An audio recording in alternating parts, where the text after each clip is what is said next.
Hello guys. Welcome to Pika Fiction. So in this video, we will see what if Ash awakened psychic powers that surpassed even Mewtwo. If you enjoy these kinds of stories, don't forget to show us some love by hitting the like button and subscribing to the channel. Your support means the world to us. Now, let's start the story. Chapter 1. The spark. The air in the Viridian City gym was thick with the scent of ozone and exertion. The roar of the crowd, a distant, muffled thing beyond the focused confines of the battlefield, was a testament to the spectacle unfolding. Ash Ketchum, his heart a frantic drum against his ribs, watched as his Pikachu, a blur of yellow lightning, weaved through the barrage of razor-sharp leaves sent forth by his opponent's Venusaur. This was it, the final battle for the Earth Badge, a culmination of weeks of relentless training and unwavering determination. Pikachu, use quick attack to get in close, Ash's voice, raw with emotion, cut through the din. He and Pikachu were a symphony of unspoken commands and instinctual responses, a bond forged in the crucible of countless battles. He felt a familiar thrum of connection with his partner, a silent language that spoke of trust and shared purpose. Pikachu, his tiny body a conduit of incredible power, responded in a heartbeat. He zipped across the battlefield, a golden comet leaving a trail of displaced air in his wake. The Venusaur, a behemoth of floral might, was slow to react, its massive form a disadvantage against Pikachu's lightning-fast agility. But their opponent, a seasoned trainer with a glint of cold calculation in his eyes, was not to be underestimated. "Vine Whip, now," the trainer commanded, his voice a sharp crack in the charged atmosphere. Two thick, thorny vines erupted from the Venusaur's back, lashing out with brutal precision. They were not aimed at Pikachu's current position, but at where he would be, a predictive strike that spoke of experience and a deep understanding of battle dynamics. Ash's breath hitched. He saw the trajectory, the speed, the inevitable collision. "Pikachu, dodge," he yelled, a desperate plea against the unyielding laws of physics. But it was too late. One of the vines, a blur of green and thorns, caught Pikachu mid-stride, wrapping around his small body with a sickening thud. The second vine followed a fraction of a second later, ensnaring him completely. The crowd gasped, a collective intake of breath that seemed to suck the very air from the gym. The Venusaur's trainer smirked, a cruel twist of his lips. "It's over, Solar Beam." The large flower on the Venusaur's back began to glow, a terrifyingly beautiful spectacle of gathering energy. A sphere of pure sunlight, blinding in its intensity, formed above the colossal Pokémon, ready to unleash a torrent of destructive power. Ash's world narrowed to the sight of his trapped partner, the brilliant, burgeoning star of the solar beam, and the tightening grip of the vines. A wave of cold dread washed over Ash, so potent it threatened to buckle his knees. It was a familiar feeling, the specter of defeat that haunted every trainer. But this was different.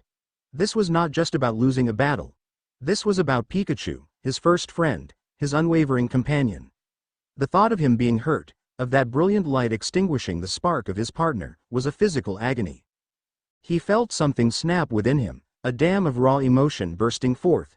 It was a torrent of desperation, of fierce, unyielding love for his Pokémon, a primal scream that echoed in the silent chambers of his soul. He reached out a hand, a gesture of pure instinct, as if he could physically pull Pikachu from the path of destruction.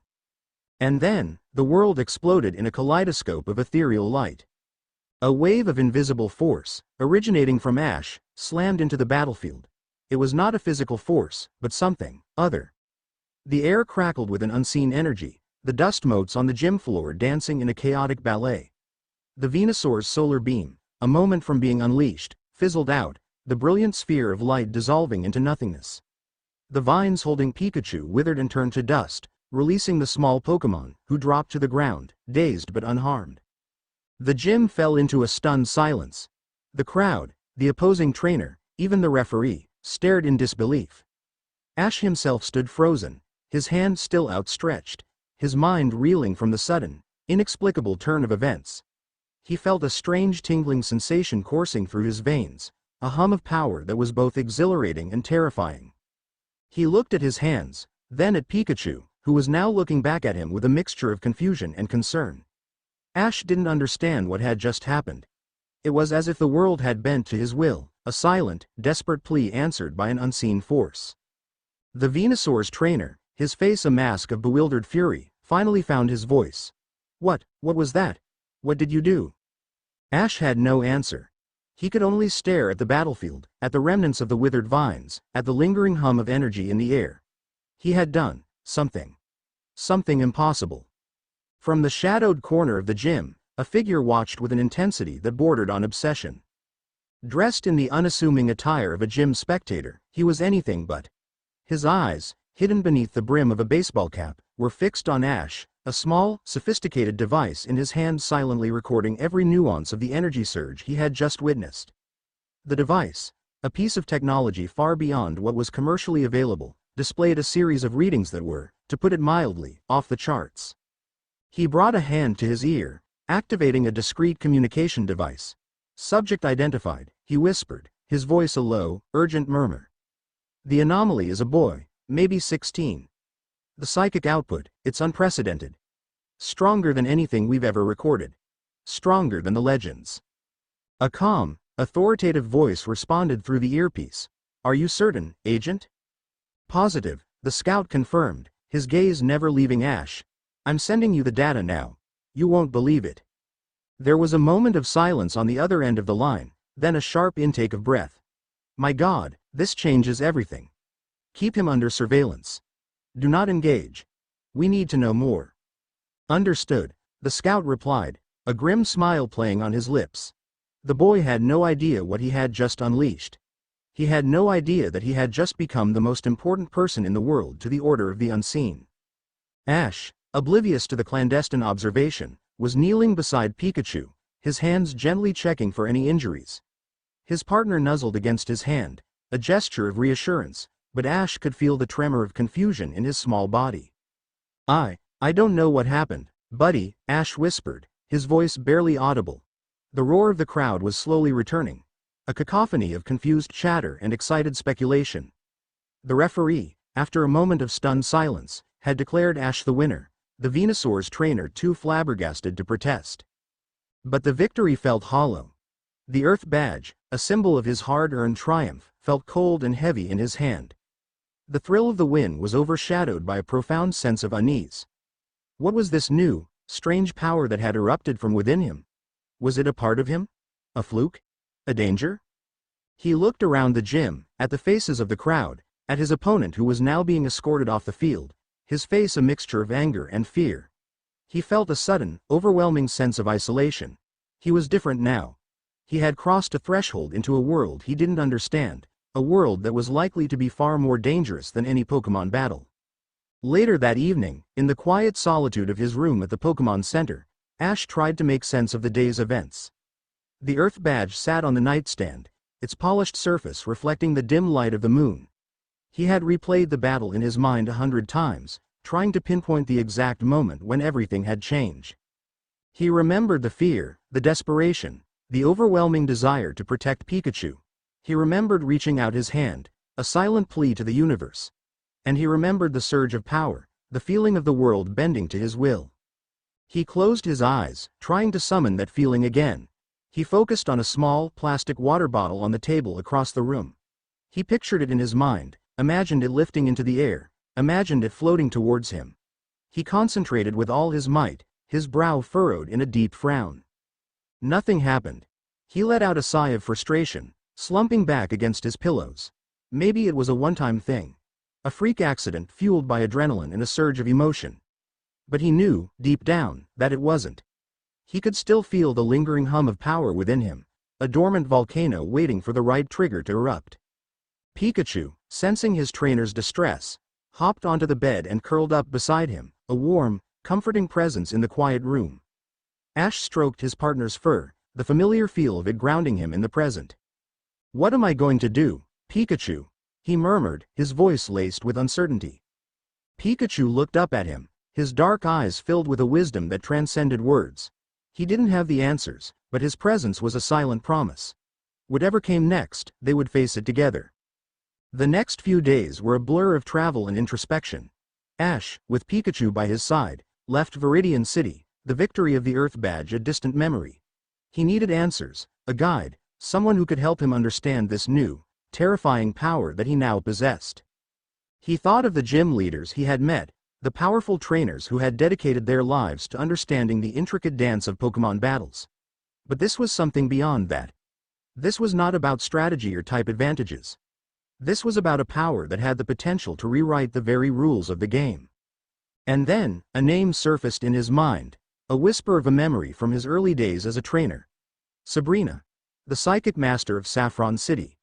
He remembered her immense power, her ability to communicate telepathically, to move objects with her mind. She was the only person he could think of who might be able to shed some light on what was happening to him. The decision was made.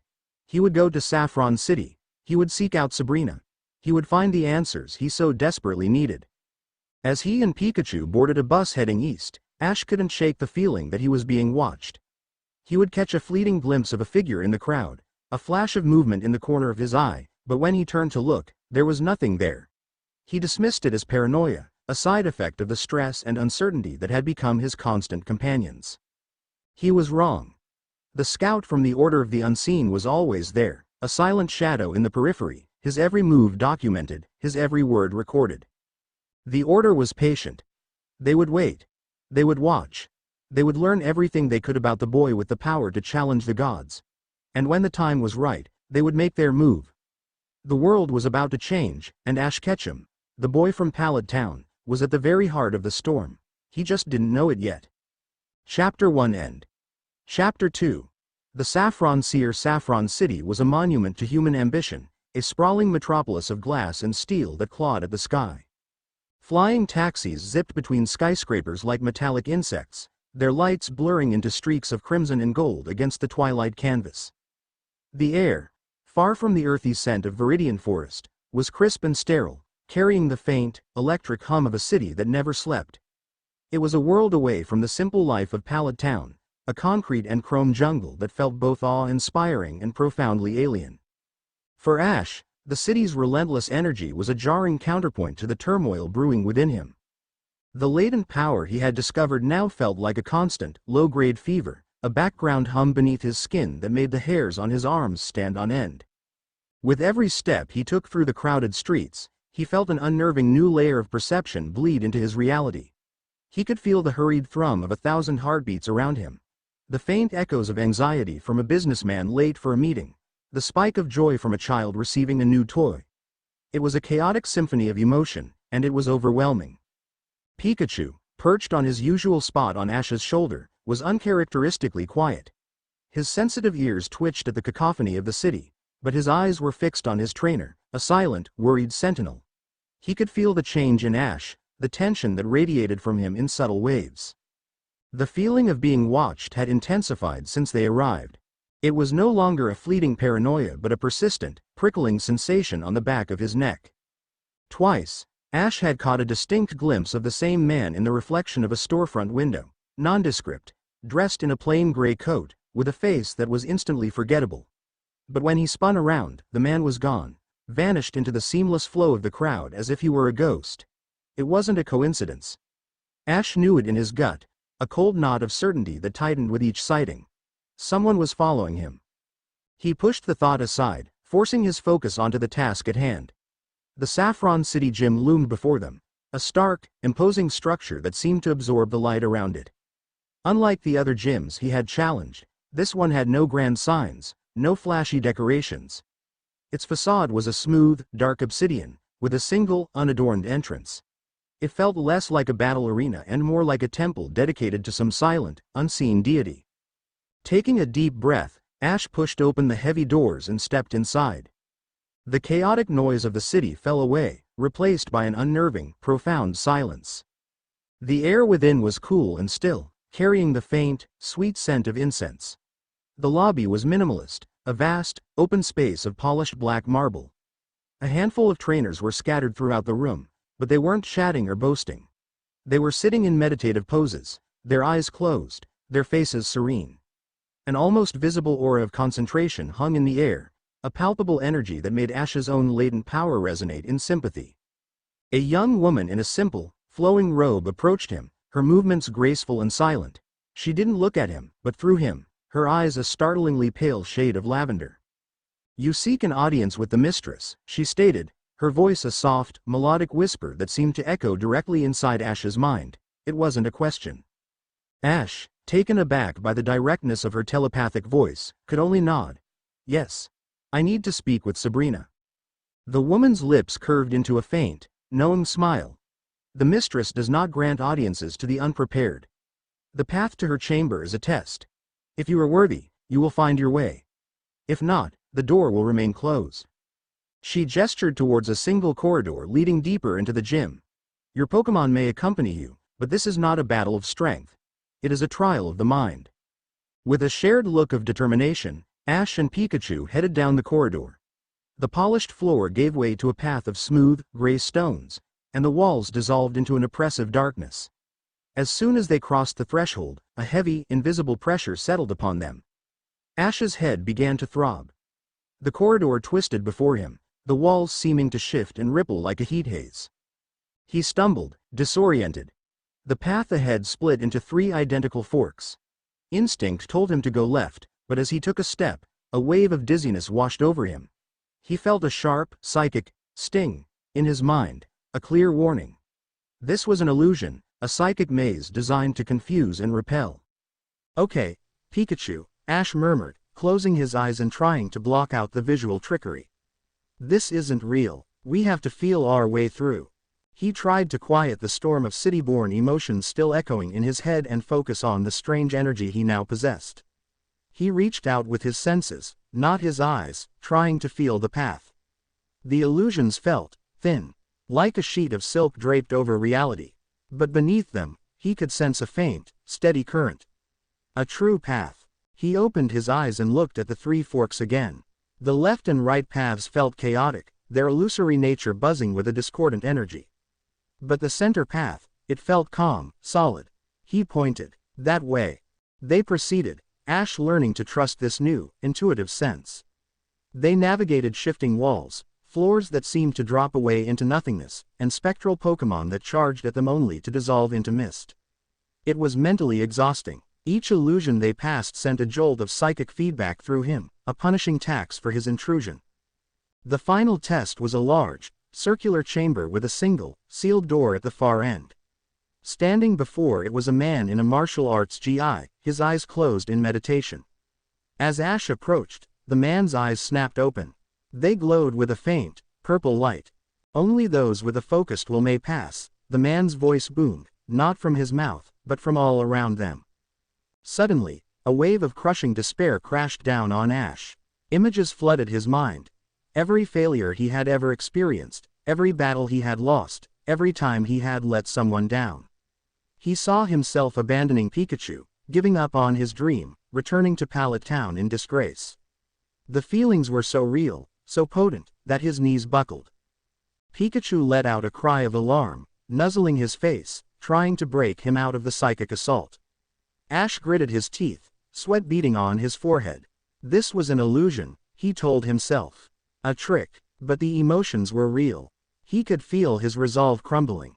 He looked at Pikachu, his partner's unwavering loyalty a beacon in the storm of negativity. He thought back to the Viridian Gym, to the moment he had unleashed that impossible power. What was the trigger? It was desperation, yes, but more than that, it was love. A fierce, protective fire that refused to let his friend be harmed. He clung to that feeling, that raw, powerful core of his being. He let the love for Pikachu, for all his Pokémon, for his friends, swell within him. He didn't try to fight the despair with anger or brute force. He simply let his own emotions shine brighter. A warmth spread from his chest, a gentle, golden light that pushed back against the encroaching darkness. It wasn't an attack, it was a declaration. This is who I am. The psychic pressure vanished. The man in the GI stared, his glowing eyes wide with shock. He had thrown a tidal wave of despair at the boy, and the boy had answered with a sun. The raw, untamed purity of Ash's emotional projection had effortlessly dissipated his own, highly disciplined technique. You may pass, the man said, his voice now audibly trembling. He stepped aside, and the sealed door behind him slid open with a hiss. Ash, leaning on Pikachu for support, his body trembling from the exertion, stepped through the doorway and into a chamber that was a stark contrast to the rest of the gym. It was a serene, Open-air garden under a glass dome, with a tranquil pond and carefully manicured bonsai trees. In the center of the garden, sitting on a simple mat, was a woman with long, black hair and piercing green eyes. It was Sabrina.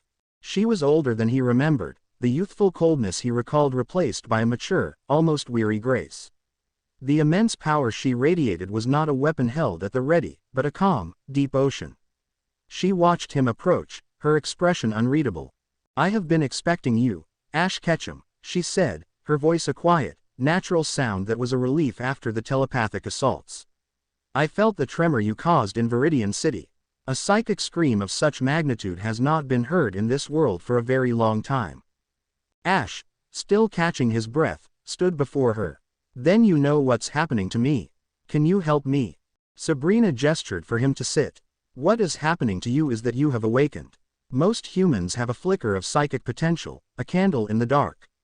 A trained psychic like myself might be a bonfire. You," she paused, her green eyes boring into his, "are a raging star. You possess a power that rivals the great psychic legends, like Mewtwo, or even Mew itself."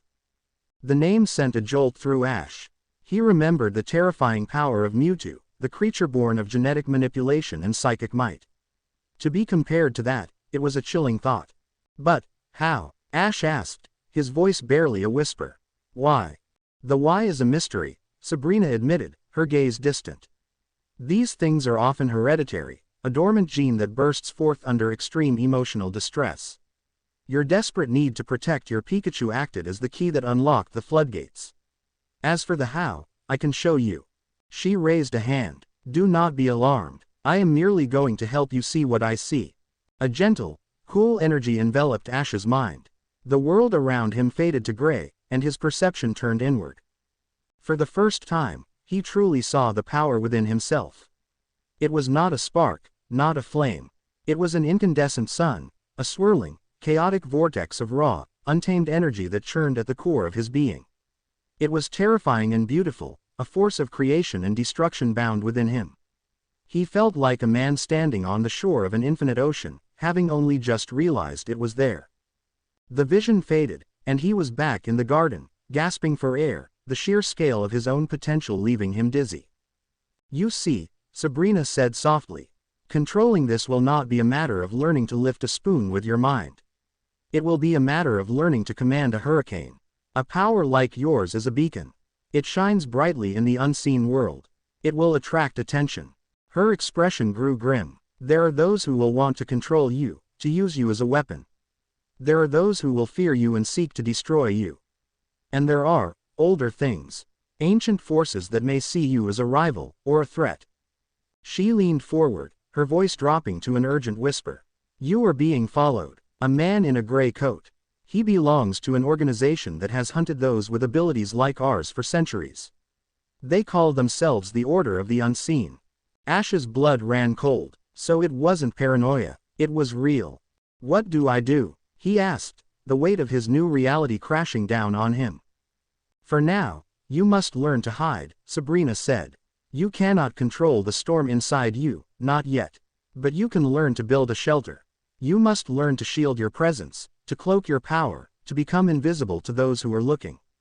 She stood up, her form silhouetted against the glass dome of the ceiling. "This is your first lesson. Close your eyes. Find the sun within you. And now, try to build a wall around it. Do not try to smother it. Just contain it. Hide its light from the world." Ash closed his eyes, his heart pounding. He reached inward again, to that terrifying, beautiful core of power. He imagined building a wall of solid rock around it, brick by brick. It was the most difficult thing he had ever done. The power pushed back, resisting, not wanting to be contained. It was like trying to cup water in a sieve. He focused harder, sweat pouring down his face. He poured all his concentration, all his will, into the effort. For a brief, agonizing moment, he felt it working. The raging energy seemed to quiet, its brilliant light dimming. Then, a backlash. A torrent of chaotic images and sounds slammed into his mind's eye with the force of a physical blow. He saw a stylized, unblinking eye, the symbol of the Order. He saw the face of a man with silver hair and eyes that burned with cold fire, a chilling aura of authority and power radiating from him. He saw a flash of a majestic, wounded Lugia, crying out in pain. He saw dark, swirling vortexes in the sky. And finally, for a fraction of a second, he saw a shape in the void, a vast, godlike entity with a single, cold eye that seemed to stare directly into his soul, filling him with a cosmic dread that dwarfed all other fears. He cried out and collapsed, the vision shattering, leaving him trembling on the floor of the serene garden, his mind reeling from the terrifying glimpse into the future. Meanwhile, miles away, in a sterile, white room, the agent in the gray coat stood before a large monitor. On the screen was the face of a man with silver hair and piercing, intelligent eyes. It was the same man from Ash's vision. "He's with the Saffron Seer now, Director," the agent reported. The director's face remained impassive, but a flicker of satisfaction crossed his features. "Excellent. Let her teach him the basics of control. A focused weapon is far more useful than a wild one. Maintain surveillance. Let him grow stronger. When the time is right, the Order will collect its new asset." The screen went blank, leaving the agent alone in the silent room. He looked out the window at the distant Saffron Gym, a predatory gleam in his eyes. The hunt was just beginning. Chapter 2 End. Chapter 3. Echoes and Omens. The world slammed back into focus with the brutal finality of a shutter snapping closed. Ash lay on the cool stones of Sabrina's garden, the phantom sensation of a single, cosmic eye seared into the back of his mind. He was gasping, not for air, but for an anchor, something to tether him to the reality of the garden and pull him from the terrifying void of his vision. The scent of damp earth and sweet blossoms filled his lungs, a lifeline from the sterile, silent emptiness he had just witnessed. Pikachu was there instantly, a frantic, warm weight on his chest, nudging his chin with a soft cry. The familiar feel of his partner's fur was the anchor he needed. He wrapped his arms around the small Pokémon, holding on tight as the last vestiges of the cosmic dread receded, leaving behind the cold sweat and a tremor in his hands he couldn't seem to control. Sabrina knelt beside him, her expression a mixture of profound concern and something else, a clinical, analytical focus. She placed a cool hand on his forehead, and a wave of calming energy washed over him, quieting the frantic pounding of his heart. It wasn't a suppression of his fear, but a gentle, organizing touch, like a librarian tidying a room that a hurricane had just torn through. "Breathe, Ash," she said, her voice even and steady. "You are safe. You are here." He followed her instruction, his breaths coming in ragged, shuddering waves at first, then slowly evening out. He sat up, his back against a smooth, moss-covered rock, and pulled Pikachu into his lap. What was that?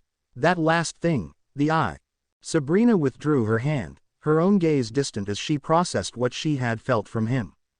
"Your shield failed. When you tried to contain your power, it pushed back, creating a fissure. For a moment, you weren't just shielding, you were broadcasting. You screamed into the void, and something screamed back." She shook her head, a flicker of unease in her own disciplined features. "I have never felt a presence like that. It was ancient, vast, and utterly indifferent. It was not a Pokémon, not as we understand them. The memory of the silver-haired man, the wounded Lugia, those were terrifying enough, but the final image was a different category of fear altogether. It was the kind of existential horror that made the ambitions of men and the struggles of legendary Pokémon seem infinitesimally small. The other images," Ash began, "a man with silver hair." "Director Valerius," Sabrina supplied, her voice tight.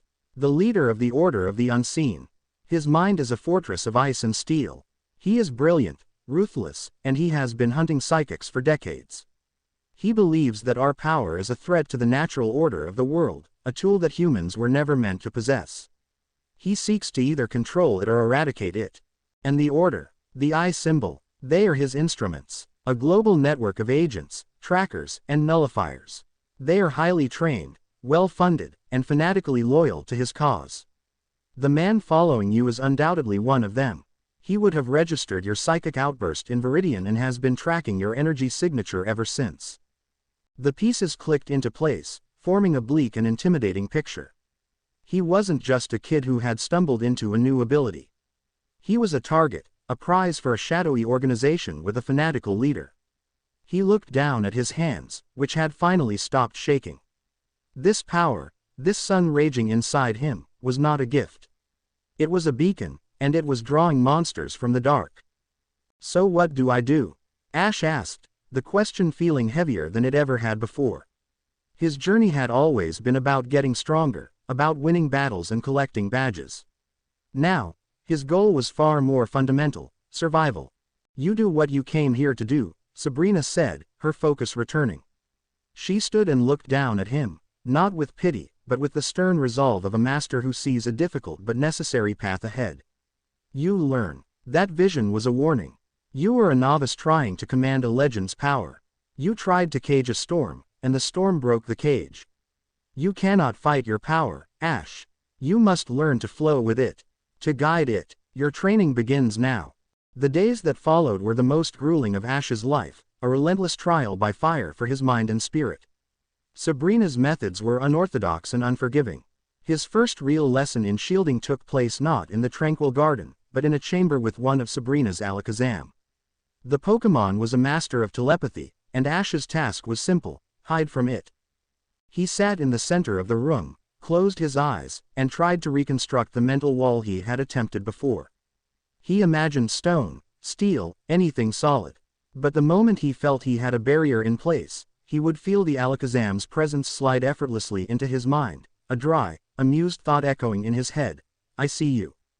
He tried again and again, reinforcing his walls, making them thicker, denser. But each time, the Alakazam found him, its mental probe slipping through the tiniest crack in his concentration. Frustration mounted. The sun inside him churned, wanting to lash out, to blast the smug Pokémon with a wave of raw force. Your anger makes you loud, Sabrina's voice cut through his thoughts from the observation room. Your frustration is a beacon. You are trying to build a dam to hold back the ocean. You will always fail. A dam can be broken. Ash slumped in defeat. Then what am I supposed to do? Become the ocean, she replied. Do not fight the tide. Become it. Your power is chaotic because your mind is chaotic. Quiet your mind, and you will quiet the storm. Quiet his mind. It sounded so simple, yet it felt impossible. He looked over at Pikachu, who was watching from the sidelines with a concerned frown.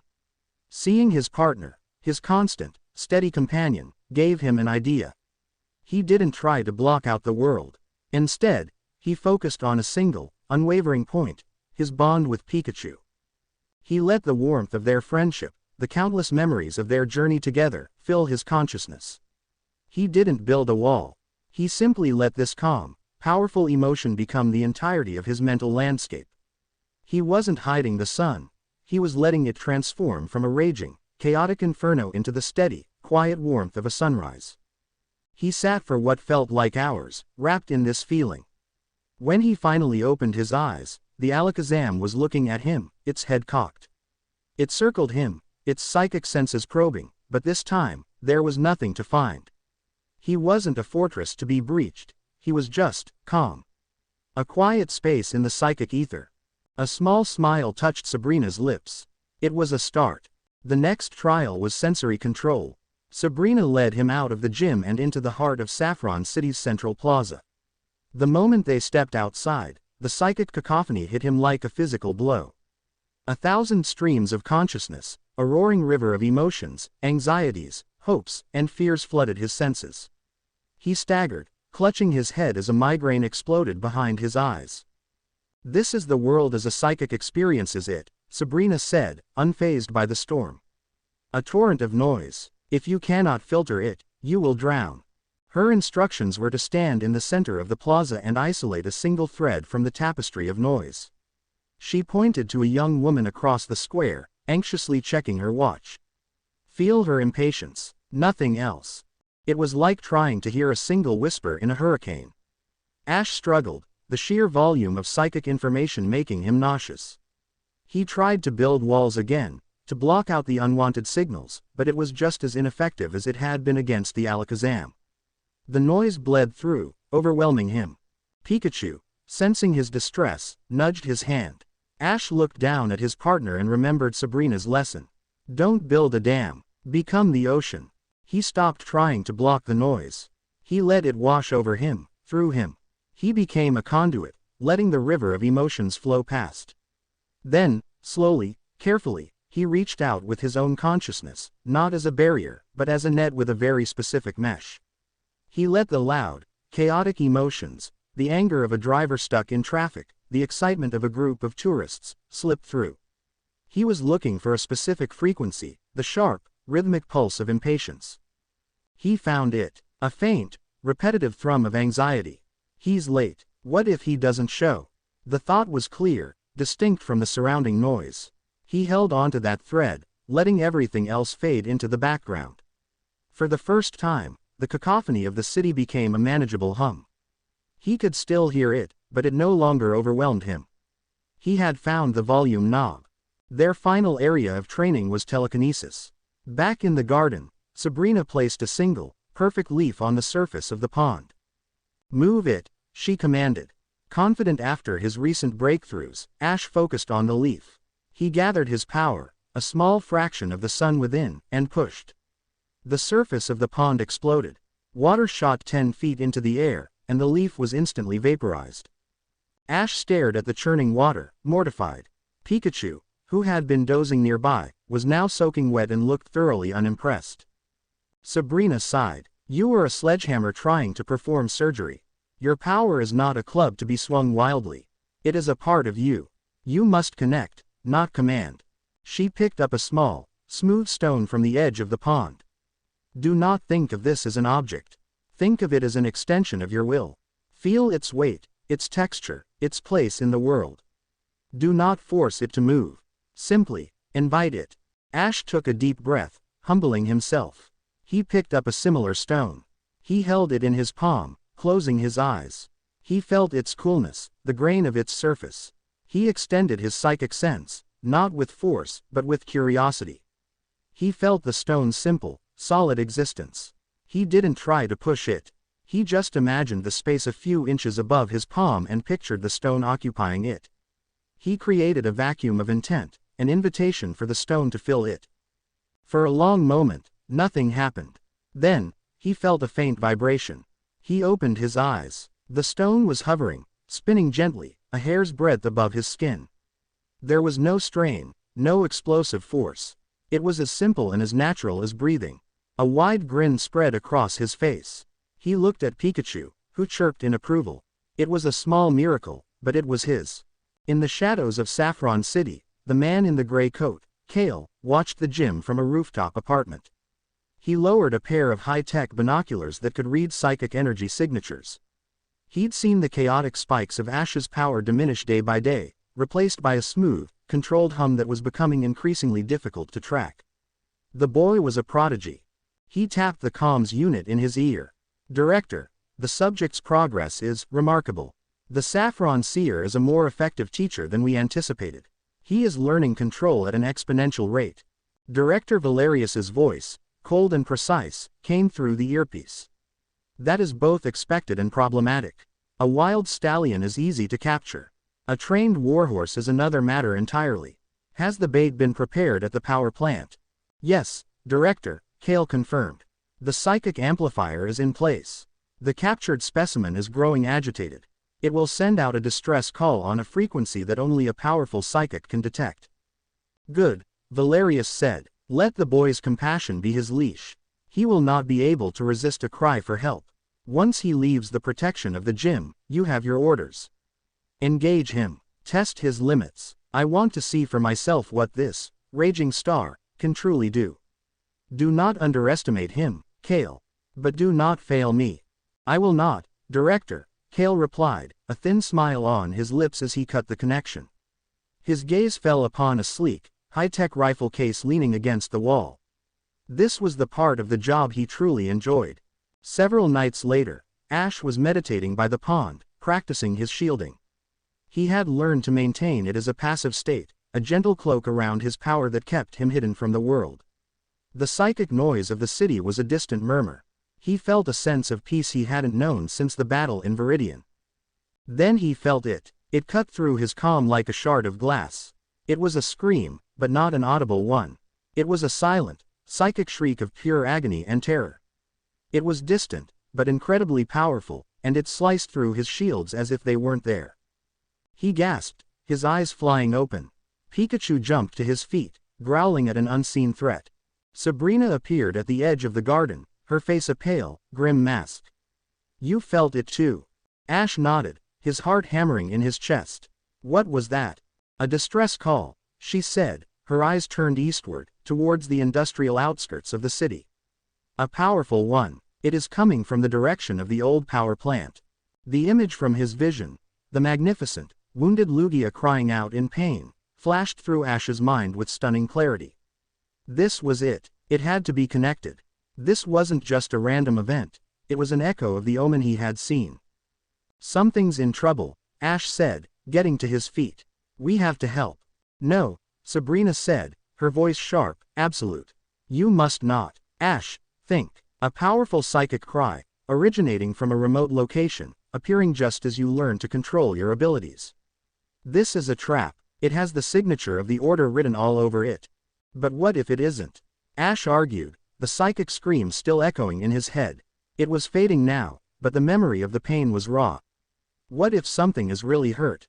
We can't just ignore it. Your power makes you a target, she countered, stepping in front of him. Your compassion makes you vulnerable. They know you would not be able to resist a cry for help. They are waiting for you. He knew she was right. Every logical part of his brain screamed that it was a setup. But the raw, emotional core of him, the part that had unleashed his powers to save Pikachu, couldn't turn away. It wasn't in his nature. I have to go, he said, his voice quiet but firm.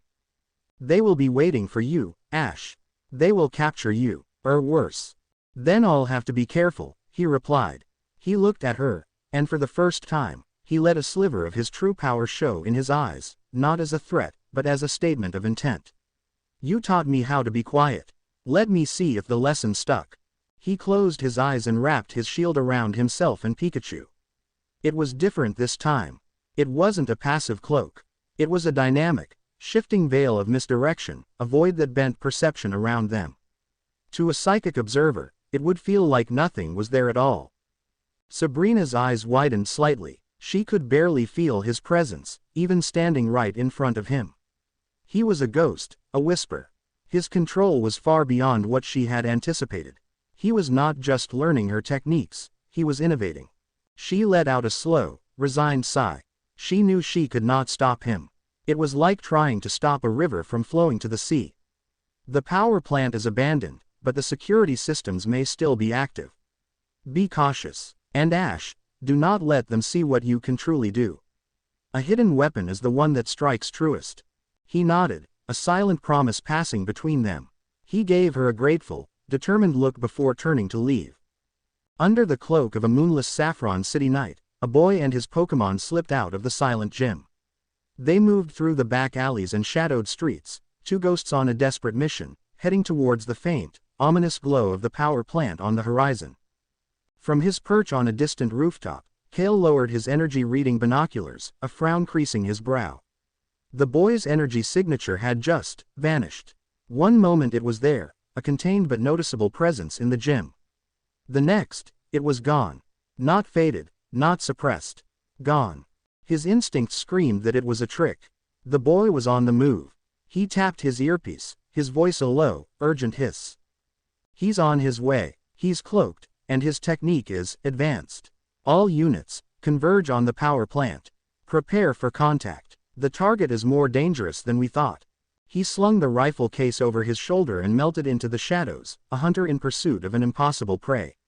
The trap had been set. The bait had been taken. But the creature that was coming to the snare was not the one he had been expecting. Chapter 3 End. Chapter 4. The Hunter and the Ghost. The power plant was a skeleton picked clean by time and neglect.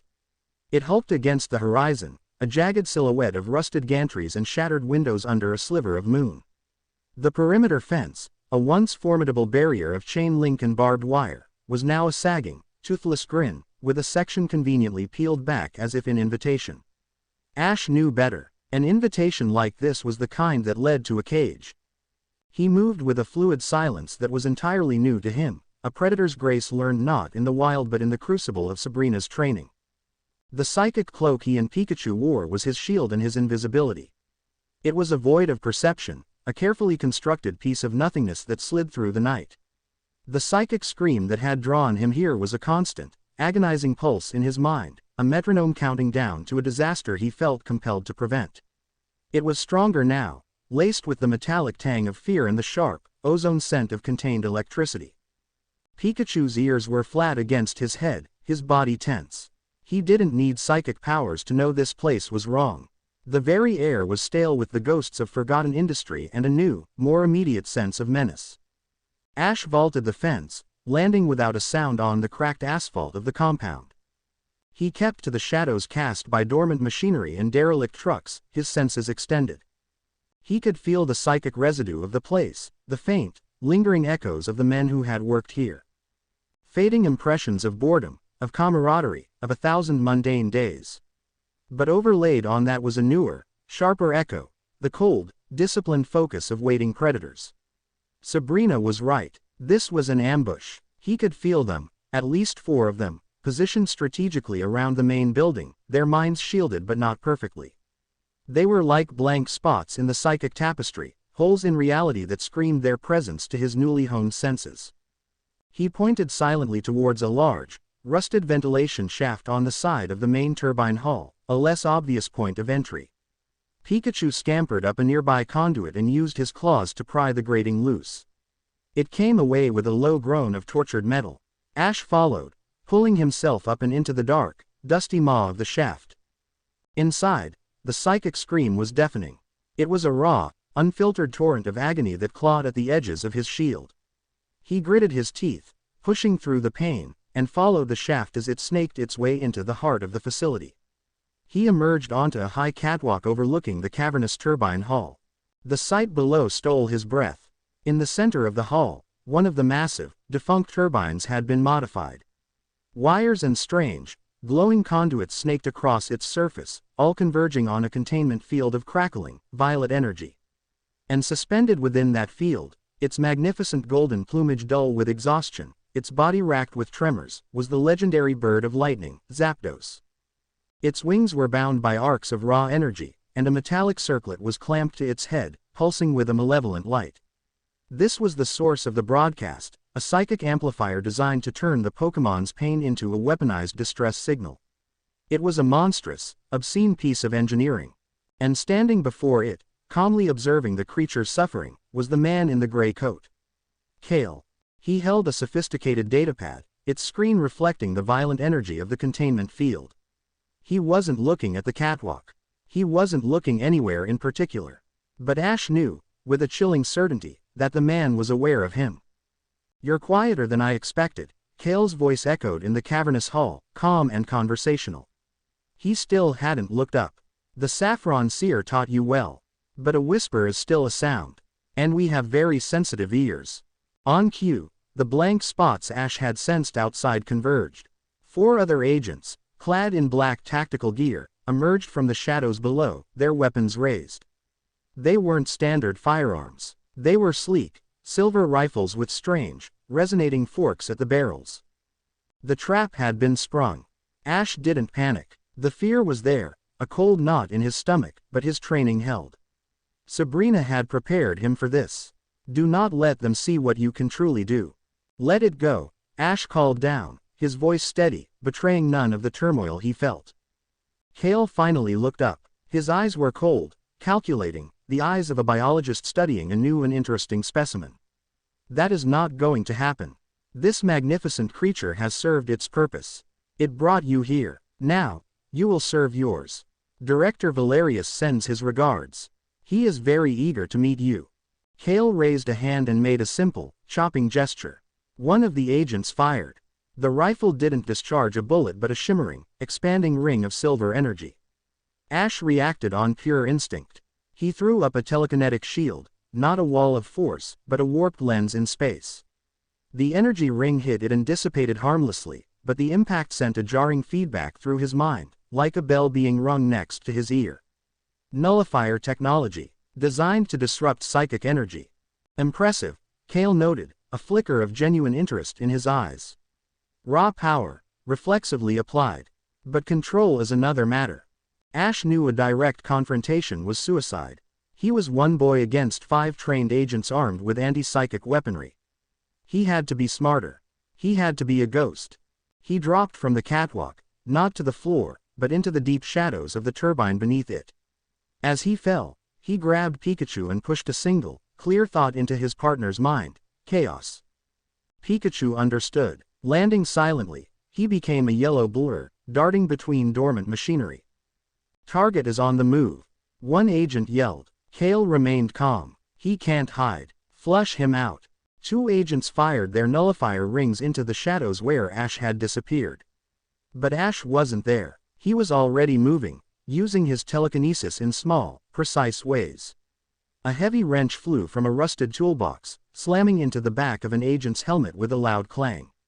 The man staggered, disoriented. A loose sheet of metal on the floor suddenly buckled upwards, tripping another agent who was rushing forward. It was a deadly game of cat and mouse. Ash was a phantom, never where they were looking, his attacks small, indirect, and infuriatingly effective. He was using the environment as his weapon. Pikachu, meanwhile, was creating his own brand of chaos. He unleashed a thunderbolt, not at the agents, but at a dangling power conduit overhead. A shower of sparks rained down, creating a blinding flash and a screen of electrical interference. He's using the Pokémon as a diversion. Kale commanded, his voice losing its placid edge. Ignore the rat. Box the boy in. The agents adapted quickly, forming a closing perimeter. They weren't aiming at where Ash was, but where he was going to be. Ash felt the trap tightening. He was fast, but he was running out of shadows. He pressed himself behind a large control panel, the psychic scream of Zapdos a constant agony in his head. He had to end this. He had to free it. He risked a glance around the panel. Kale was walking slowly towards his position, a different weapon now in his hands.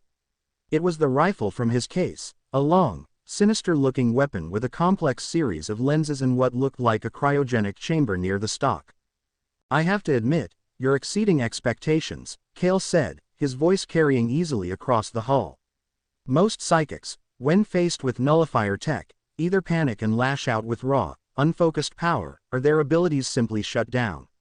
You, on the other hand, you're a strategist. You're using your power like a scalpel. The director is going to be so pleased.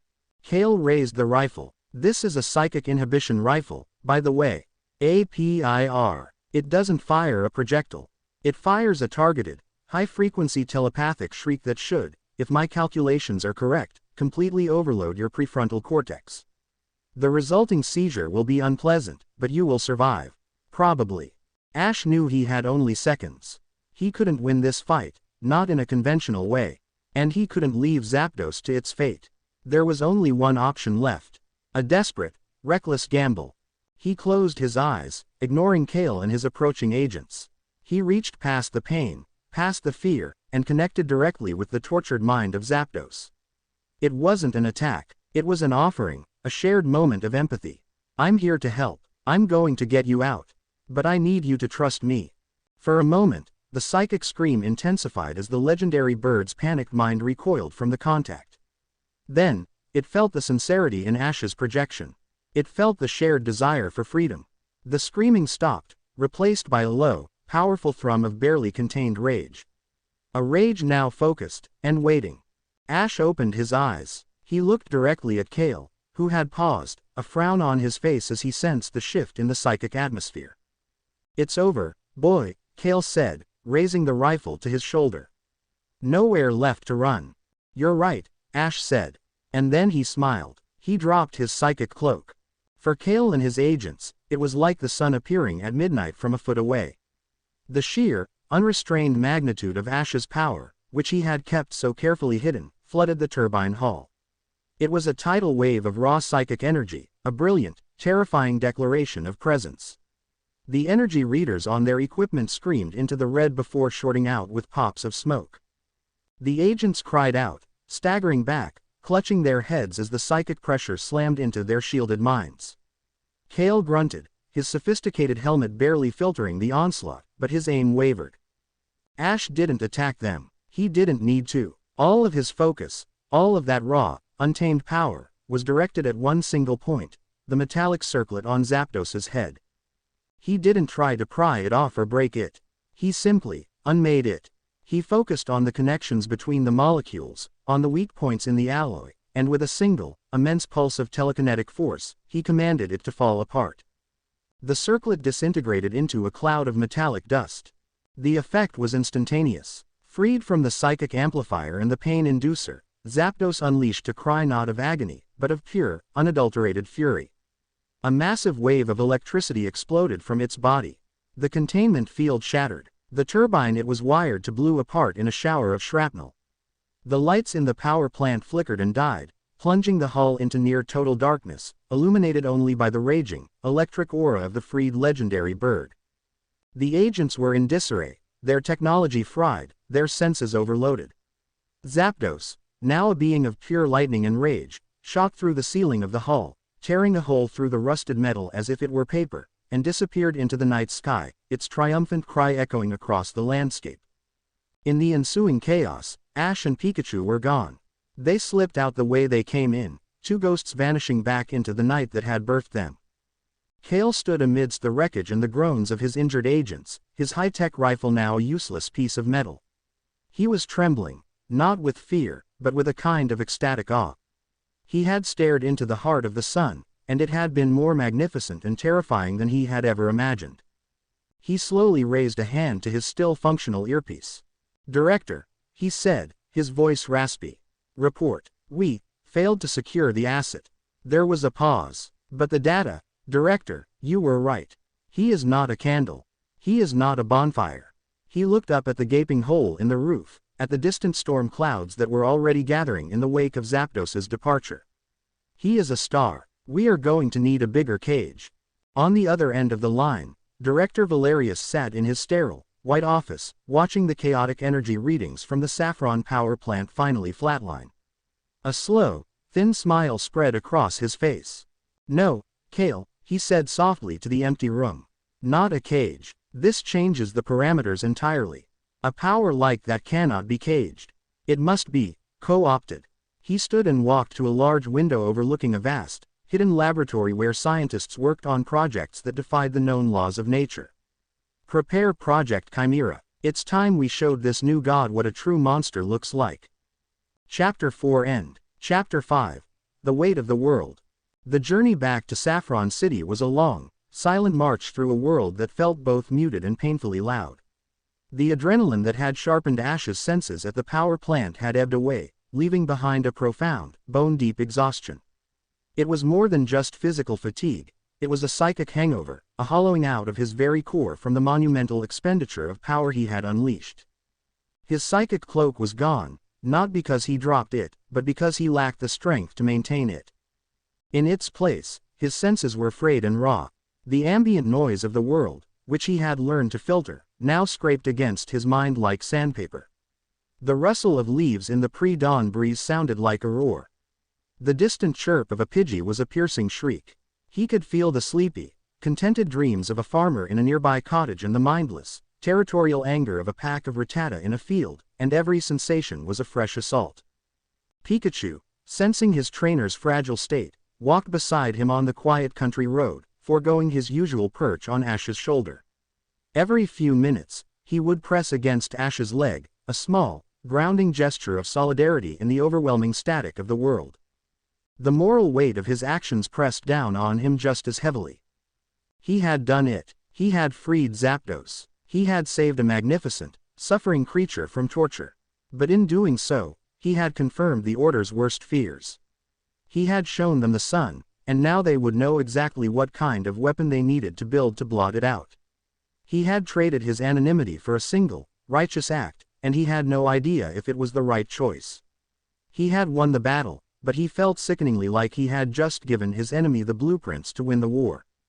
The first rays of dawn were painting the sky in shades of bruised purple and soft orange when they finally reached the silent, imposing facade of the Saffron Gym.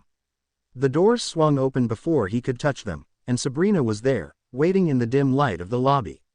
Her face was pale, her expression unreadable, but her eyes held a new, disquieting depth of respect. She didn't need to ask what had happened. She had undoubtedly felt the psychic earthquake he had triggered. "The garden," was all she said. He followed her, his steps heavy, through the now familiar corridors and into the tranquil sanctuary. He collapsed onto the soft moss by the pond, the serene atmosphere of the garden a welcome balm on his frayed nerves. Pikachu immediately curled up in his lap, a warm, reassuring weight. Sabrina sat opposite him, not with the air of a teacher about to lecture a disobedient student, but as an equal assessing the aftermath of a shared crisis. I felt the release, she began, her voice low. It was like a star being born and dying in the same instant. I also felt the psychic shriek of their technology failing. You did more than just free the Zapdos, Ash. You blinded them. For now, Ash said, his voice rough with exhaustion.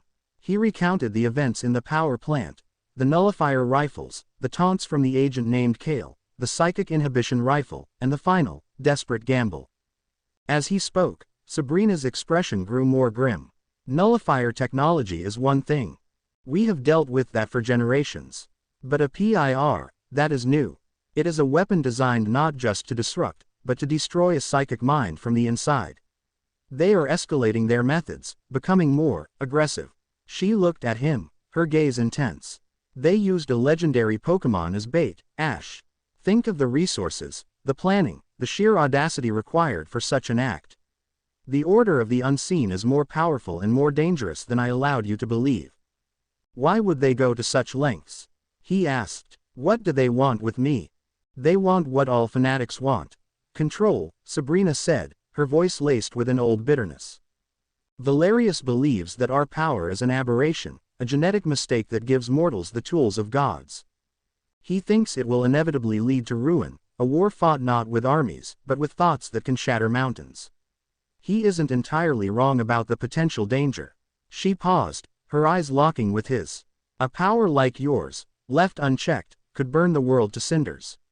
He sees you as the ultimate validation of his crusade. He will stop at nothing to either make you his weapon or erase you from existence. The scale of it all was dizzying. This wasn't about a rivalry or a simple conflict. It was a clash of ideologies, with him at the very center. He was a symbol, a prophecy of ruin or salvation, depending on who you asked. He was just a kid from Pallet Town. How was he supposed to bear a weight like that? In his sterile, high-tech office, Director Valerius watched a holographic projection of the Saffron power plant's turbine hull. Data streams scrolled beside the image, analyzing the energy signature, the molecular disintegration of the circlet, the final, explosive release of Zapdos's power. Kale stood at parade rest before the desk, his face impassive despite the fresh bandages on his neck where a piece of shrapnel had grazed him. He didn't just break the circlet, Valerius mused, his fingers steepled beneath his chin. The data indicates he disassembled it at a molecular level. The precision, the sheer force of will required, it's breathtaking. He looked at Kale, his cold eyes alight with intellectual fire. You say he used empathy to connect with the Zapdos? Yes, Director, Kale confirmed. He quieted its pain, focused its rage. He didn't command it. He allied with it. His emotional control is as formidable as his raw power. Valerius turned away from the hologram and paced towards his window, which overlooked the massive, secret laboratory below. Scientists in clean suits moved like ghosts among containment pods and strange, humming machinery. This is the variable we failed to account for. Empathy. We designed our tactics to counter power, to break will. How do you break a heart that big?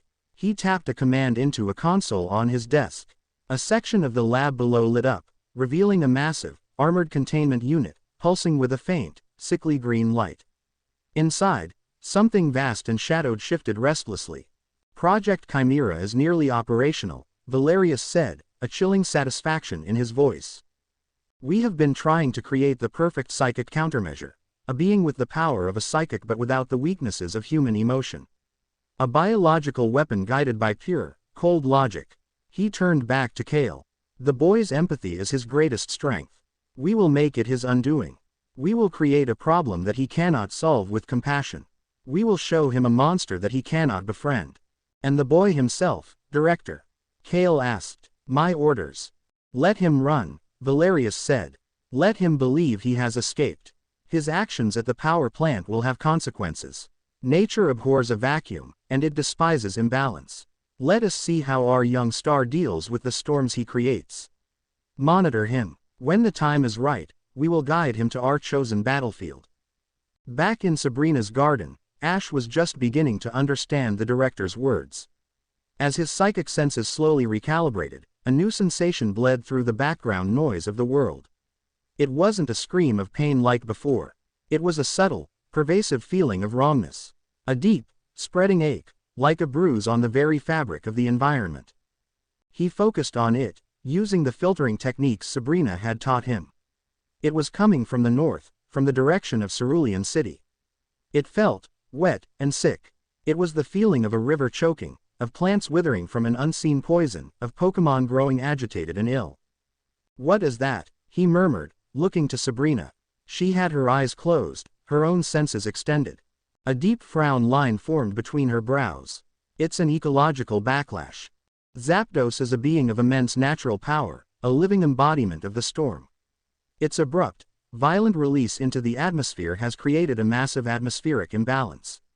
It's generating unnatural, supercharged thunderstorms, dumping huge amounts of ozone and static electricity into the environment. The water systems flowing from the north will be the first to feel the effects.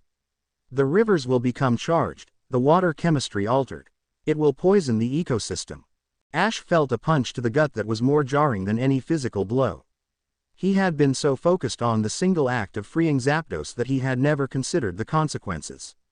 He had saved the bird, but in doing so, he had unleashed a natural disaster upon the entire region. The sick feeling in the environment wasn't just something he was observing. It was something he had caused. This was the weight of his power. It wasn't just about fighting secret agents. It was about the ripples his actions sent out into the world, ripples that could become tidal waves. Pikachu looked up at him, sensing his trainer's fresh wave of despair. Ash looked down at his partner, then at his own hands. These hands had unleashed a legend, and now they were responsible for the fallout. He couldn't hide from that. He couldn't pretend it wasn't his fault. "I have to fix it," he said, his voice quiet, but filled with a new, steely resolve. "Fixing an atmospheric imbalance is not like moving a stone, Ash," Sabrina warned, her voice gentle but firm. "You are talking about calming a force of nature that you yourself unleashed. The Order will be hunting you more aggressively than ever. They will anticipate that you will feel responsible. Cerulean City will be the next trap." "I know," Ash said, standing up. The exhaustion was still there, but it was now overshadowed by a powerful, galvanizing sense of duty.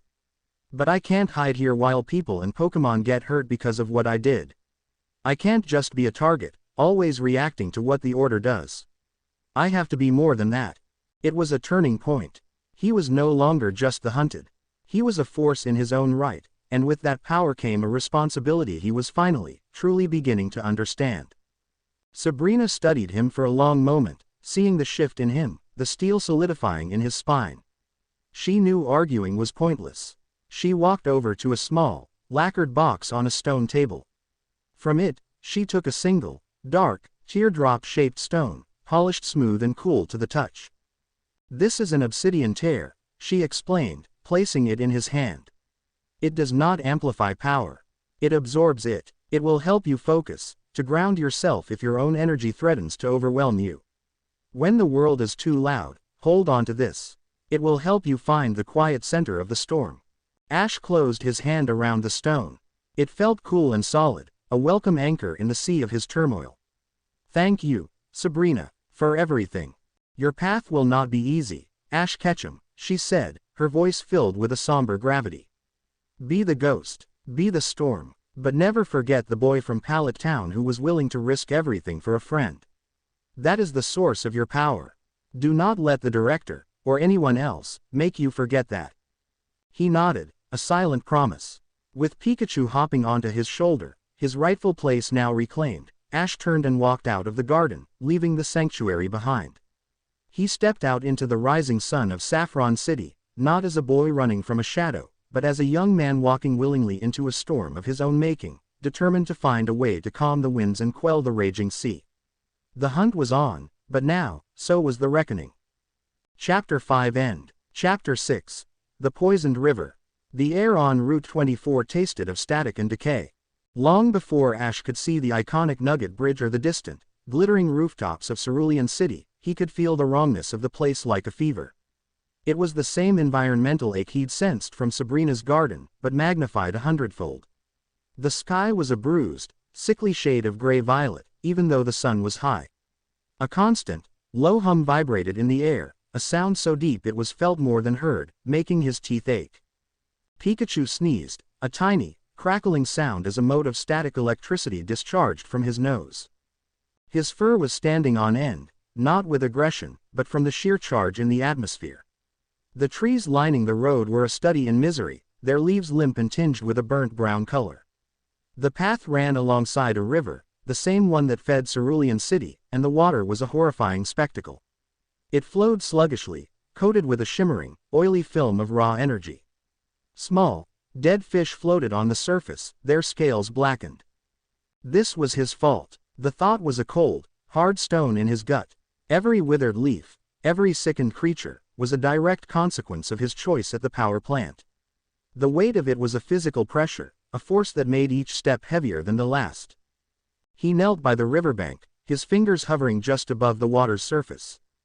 He extended his senses, not with the broad filter he used in the city, but with a delicate, precise touch. The information that flowed back was a torrent of agony.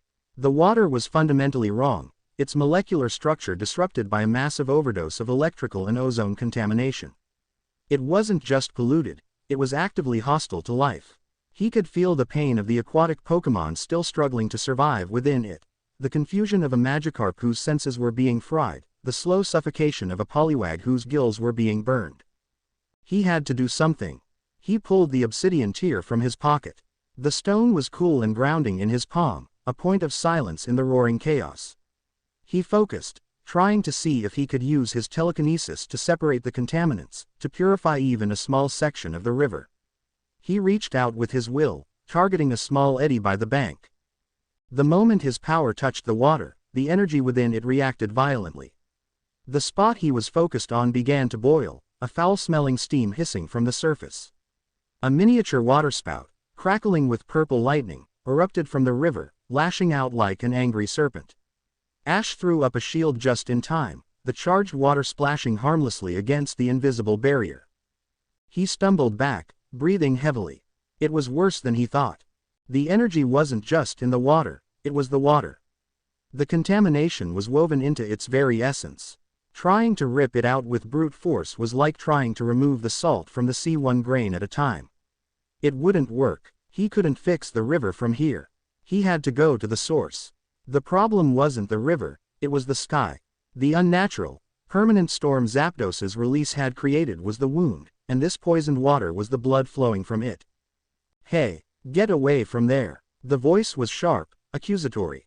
Ash spun around to see a girl with fiery orange hair tied in a side ponytail striding towards him. She was wearing shorts and a yellow tank top, and she was holding a fishing rod like a weapon. Her blue eyes were blazing with a fierce, protective anger.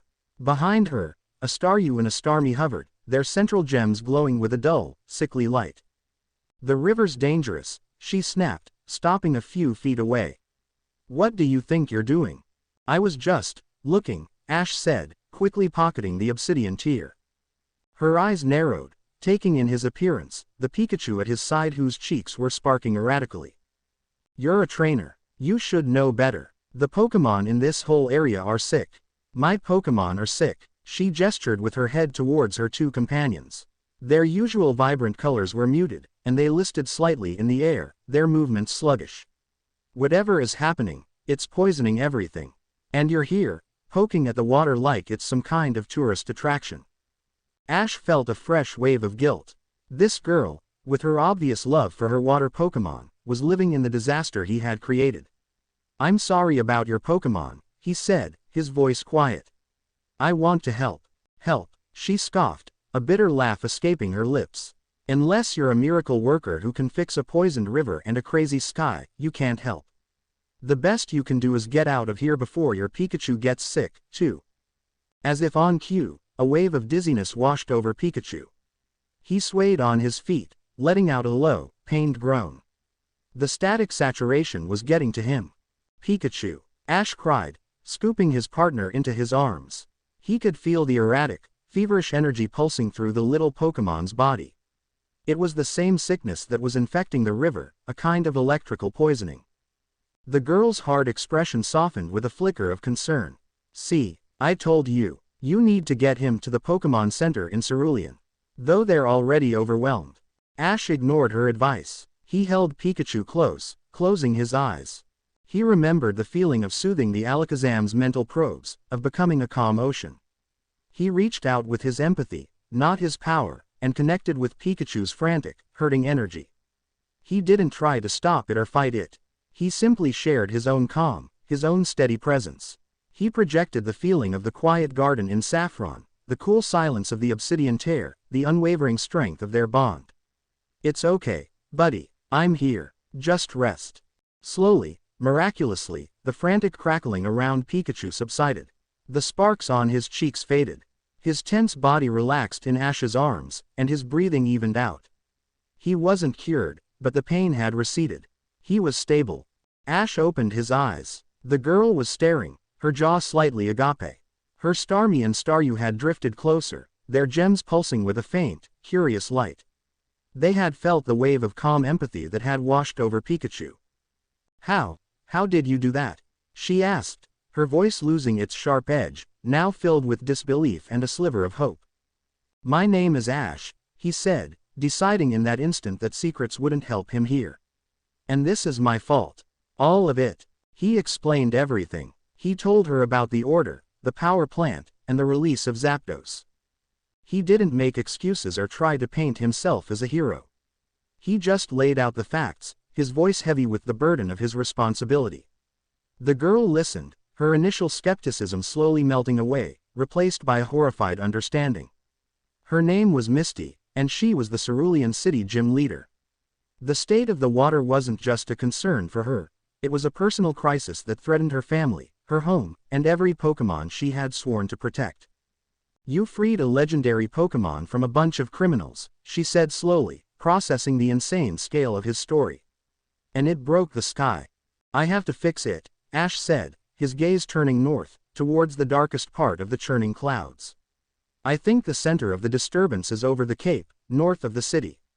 If I can get there, I might be able to calm it down. The same way I calmed Pikachu." Misty looked from Ash's determined face to her own ailing Pokemon, then back to the poisoned river. She was a gym leader. Her duty was to her city. And right now, this impossible boy and his impossible story were the only hope she had. "Okay," she said, her voice firm, the decision made. "Okay, miracle worker, you're going to need a guide. And I'm the best water Pokemon trainer in Kanto.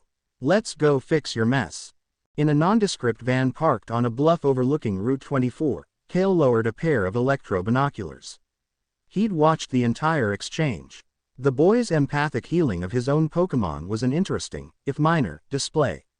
But his confession to the gym leader was a far more significant development. "He's recruiting allies," Kale murmured into his comms unit, a hint of admiration in his tone. "He's not isolating himself. He's building a support structure. An emotional vulnerability the director will be pleased to exploit," a female agent in the passenger seat commented dryly. Her name was Jin, and her specialty was sabotage. "Indeed," Kale agreed. "Let them go to the Cape. The environmental amplifier is already in position. Jin, your work. Primed and ready," she confirmed, tapping a sequence on a datapad. A schematic of a sleek, tripod-like device appeared on the screen. "Once the subject begins his atmospheric therapy, I'll activate the device. It will seize on the chaotic energy he's trying to calm and amplify it tenfold. The resulting feedback loop should be spectacular. It will turn his healing touch into a weapon of mass destruction. And I will be there to collect him when he breaks," Kale finished. "Let's move into position." The journey to Cerulean Cape was a grim trek through a dying landscape. With Misty's guidance, they avoided the main roads, following the river as it grew more volatile. The air grew thick and heavy, and lightning, purple and green, flickered constantly between the bruised clouds overhead. They reached the cape as the sun began to set. It was a dramatic cliff overlooking the sea, and here, the storm was at its most violent. The wind howled, and the waves crashing against the rocks below were unnaturally large, glowing with the same sick energy as the river. This was the focal point, the heart of the wound. "This is it," Ash said, his voice barely audible over the wind. "I can feel it, all the chaotic energy is swirling here." "So what's the plan, miracle worker?" Misty yelled over the gale, holding her hat to her head. "You just going to ask it nicely to stop raining?" "Something like that," Ash replied. He found a relatively flat, sheltered spot near the cliff's edge and sat down, placing the exhausted Pikachu gently beside him. "I need to connect with it. Like I did with Zapdos, like I did with Pikachu. But this is bigger. Way bigger. I need to be completely focused. Can you?" "I'll watch your back," Misty said, a fierce look of determination on her face. She sent out her Starmie, which hovered beside her, its gem glowing protectively. "Nothing gets to you. You just do what you have to do." Ash gave her a grateful nod. He closed his eyes, holding the obsidian tear in his hand. He shut out the sound of the wind, the crash of the waves. He let the chaos of the storm wash over his senses, not fighting it, but accepting it. It felt like Zapdos's rage, wild, untamed, and hurting. It was nature thrown out of balance, a fever dream of atmospheric fury. He reached out, not with power, but with a quiet, empathetic whisper. He didn't try to command the storm. He tried to understand it, to share its pain. He projected a sense of calm, of balance, of the world as it should be, a gentle rain, a quiet sea, a clear sky. He began to resonate with the storm's chaotic rhythm, hoping to slowly, gently, guide it back to a natural harmony. For a moment, it worked. The howling of the wind softened just a fraction. The incessant flicker of lightning seemed to slow. A single, clear note of peace was starting to form in the heart of the cacophony. And that's when the trap was sprung. On a hidden ledge halfway down the cliff face, Jin watched a series of graphs on her datapad spike. "He's engaged. The core frequency is stabilizing. Activating amplifier." She pressed a button. The disguised device, which looked like a geological survey sensor, began to hum. A wave of invisible, dissonant energy shot upwards, directly into the storm Ash was trying to soothe. The effect was catastrophic. The single note of peace Ash had found was shattered by a psychic shriek. The chaotic energy he was connected to didn't just return to its previous state, it multiplied. The amplifier seized on his calming influence and inverted it, using his own empathy as fuel for the fire. The storm's rage became a focused, malevolent fury. Ash cried out, clutching his head as the psychic feedback slammed into him. It felt like his brain was being torn apart. The wind rose to a hurricane-force scream. A bolt of thick, black lightning struck the cliff just feet from where he sat, shattering rock and sending shards flying. "Ash!" Misty screamed, as her Starmie projected a psychic barrier to deflect the debris. On the ridge above them, Kale and two other agents appeared, their nullifier rifles raised. Their blank, shielded minds were a jarring presence in the storm of psychic energy. "It's over." Kale's voice cut through the wind. "Surrender, and we'll deactivate the amplifier before he tears himself and the entire city apart." Misty stood her ground, planting her feet between the agents and the convulsing Ash. Her Starmie's gem glowed with furious, battle-ready intensity. She was one girl and a single Pokémon against a team of trained operatives and a technologically induced natural disaster. The odds were impossible, and she didn't hesitate for a second. "You'll have to go through me first," she roared, her voice a beacon of defiance in the heart of the raging storm. Chapter 6 End. Chapter 7. The Eye of the Hurricane. The storm raged not just in the sky, but inside Ash's head. The amplifier's signal was a dissonant screech, a psychic drill boring into the raw, empathetic connection he had forged with the atmosphere. Every bolt of lightning felt like a fracture in his own skull, every gust of wind was a tearing force against his psyche. He was trapped in a feedback loop of his own making, his desire to heal perverted into a weapon of mass destruction. Through the haze of agony, he heard Misty's defiant shout. He forced one eye open, seeing her silhouette braced against the gale, her Starmie a pulsing star of defiance against the encroaching shadows of Kale and his agents. She was outmatched. They all were. "Foolish," Kale called out, his voice calm amidst the chaos. He signaled to his agents, who fanned out, their nullifier rifles humming. "Your loyalty is commendable, Gym Leader, but misplaced. Step aside. This is beyond you." Misty didn't flinch. Stormy, hydro pump, a massive jet of water, pressurized to the strength of steel, erupted from Stormy's core. It wasn't aimed at the agents, but at the ground in front of them. The impact shattered the rocky terrain, sending a cloud of razor-sharp debris into the air, momentarily blinding them. It was a delaying tactic, desperate and clever. But Kale was a professional. He didn't even break stride. He raised his hand, and a small device on his wrist emitted a pulse that disintegrated the incoming rock shards before they could touch him. Subdue her, but don't kill her. She might be useful leverage. The agents moved in, their movements precise and coordinated. They fired their nullifier rings, not at Misty, but at Stormy. The rings hit the star-shaped Pokémon, disrupting its psychic coordination. It spun wildly, its glowing gem flickering as it fought to maintain its orientation. Ash tried to move, to help her, but his body wouldn't obey.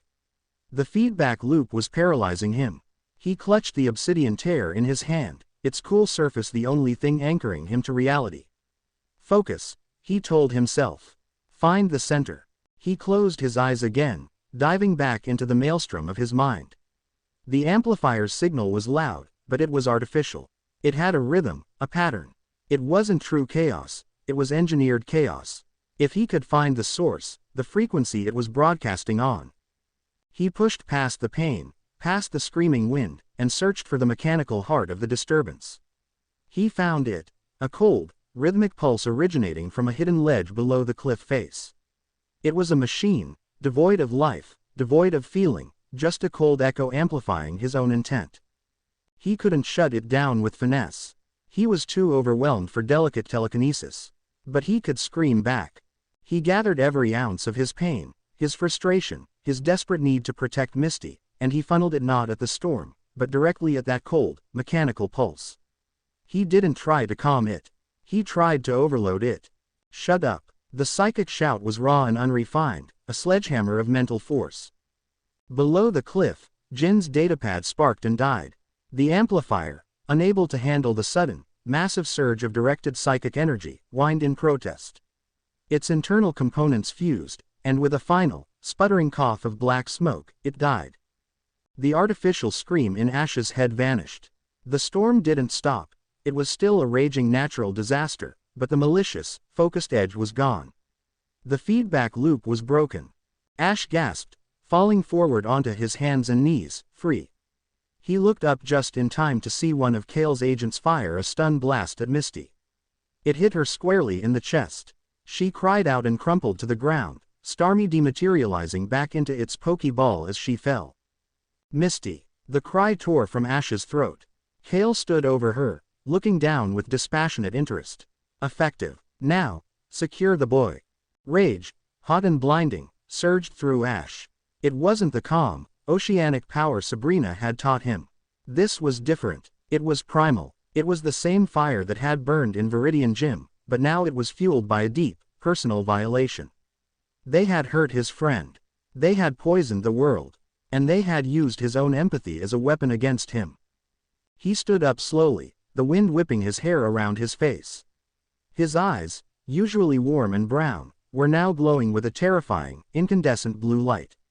The obsidian tear in his hand was growing hot, pulsing in time with his heartbeat. Kale turned, sensing the shift. His eyes widened slightly as he saw Ash. The boy wasn't just standing there, he was floating a few inches off the ground, wreathed in an aura of visible psychic energy that distorted the air around him like a heat haze. Nullifiers. Full power. Kale ordered, backing away for the first time. The two agents fired. The silver rings of energy sped towards Ash. But they didn't hit. They stopped a foot away from him, caught in his aura, and then, dissolved. His raw power was now so dense that their disruption technology couldn't even penetrate it. Ash raised a hand. He didn't use a technique. He didn't use a strategy. He just pushed. A wave of pure kinetic force, visible as a shimmering wall of distorted air, slammed into the agents. They were lifted off their feet and thrown backward as if hit by a speeding truck. They crashed into the rocky hillside 50 feet away and didn't get up. Kale was the only one left standing, having activated a personal shield just in time. The shield shimmered violently under the onslaught, cracks appearing in its energy field. You're making a mistake, boy. Kale yelled over the roaring wind, his calm demeanor finally cracking. You can't control this. You'll destroy everything. Ash didn't answer. He didn't trust himself to speak. The rage was a living thing inside him, demanding release. He took a step towards Kale, the ground cracking beneath his hovering foot. Ash, stop. The voice was weak, pained. It was Misty. She was struggling to sit up, clutching her chest where the stun blast had hit. Look at what you're doing. You're not helping. You're just adding to the storm. Her words cut through the red haze of his anger. He stopped, looking around. The storm overhead was feeding off his rage, growing even more violent. The lightning was striking closer, the waves were higher. He was becoming the very thing he was trying to fight, another source of chaos. He looked at Misty, her face pale but her eyes fiercely determined, even in pain. She was right. This wasn't the way. He closed his eyes, fighting the urge to let the power explode. He thought of the obsidian tear, now burning hot in his hand. He had to ground himself. He had to find the quiet center again. It took everything he had. He imagined the rage as a raging river, and he imagined diverting it, not stopping it, but guiding it into a deep, calm underground lake. He forced his breathing to slow. He let the glowing aura fade, his feet touching the ground again. When he opened his eyes, the terrifying blue glow was gone. He was just Ash again, exhausted, battered, but in control. Kale, seeing his chance, didn't hesitate. He wasn't a villain in a story who waited around to be defeated. He was a pragmatist. His team was down, his advantage was lost, and the target had just demonstrated God-level power. He tapped his wrist device, activating an emergency teleport beacon. In a flash of blue light, he was gone, leaving his unconscious agents behind. Ash rushed to Misty's side, kneeling beside her. Are you okay? I'm so sorry, I almost lost it. Misty winced as she sat up fully, but she managed a weak smile. Almost only counts in horseshoes and hand grenades, catch 'em.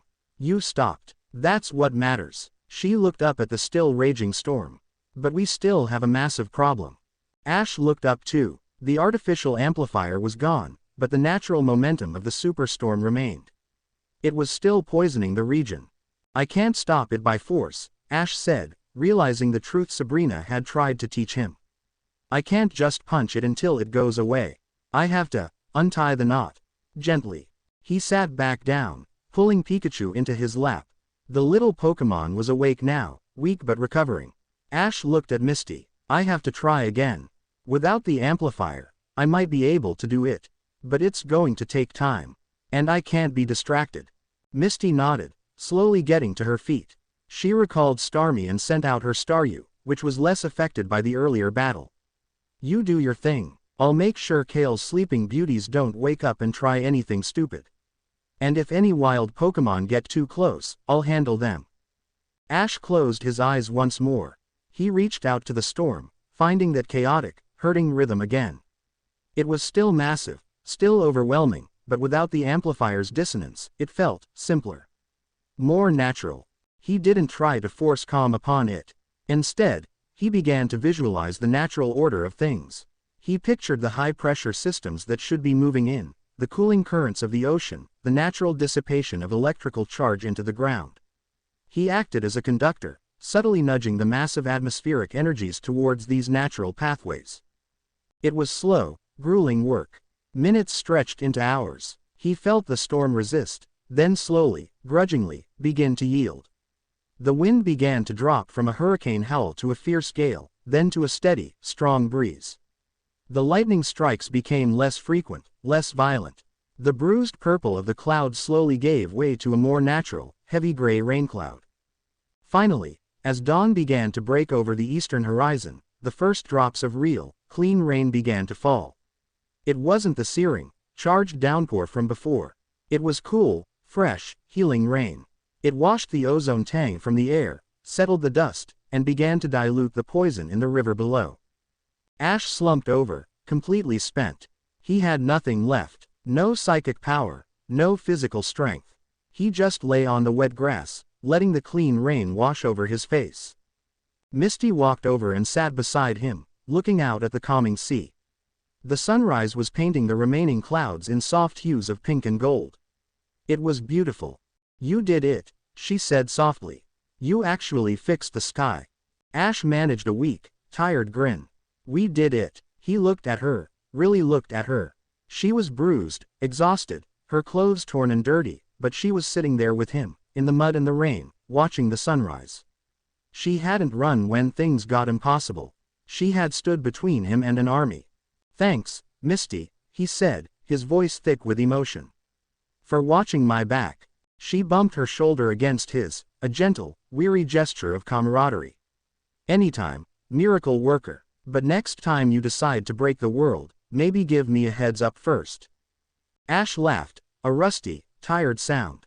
Deal. They sat in silence for a while, watching the new day begin. The immediate crisis was over, but Ash knew this was just a temporary reprieve. Kale had escaped. The director knew exactly what he was capable of now. They had seen his rage, and they had seen his ability to calm a global-level disaster. He was more valuable, and more dangerous, to them than ever. But he wasn't alone anymore. He looked at Pikachu, sleeping peacefully in his lap, and at Misty, watching the sunrise with a fierce, quiet strength. He had allies. He had a reason to keep fighting. And he was starting to understand not just the how of his power, but the why. It wasn't just to win battles. It was to protect moments like this. Far away, in his office, Director Valerius watched the satellite feed of the dissipating storm. The failure of the amplifier was a setback, but the data was priceless. He chose control over rage, Valerius mused, a hint of genuine respect in his voice. Even when provoked, even when his emotional triggers were pushed to the breaking point, he found a way back. Fascinating.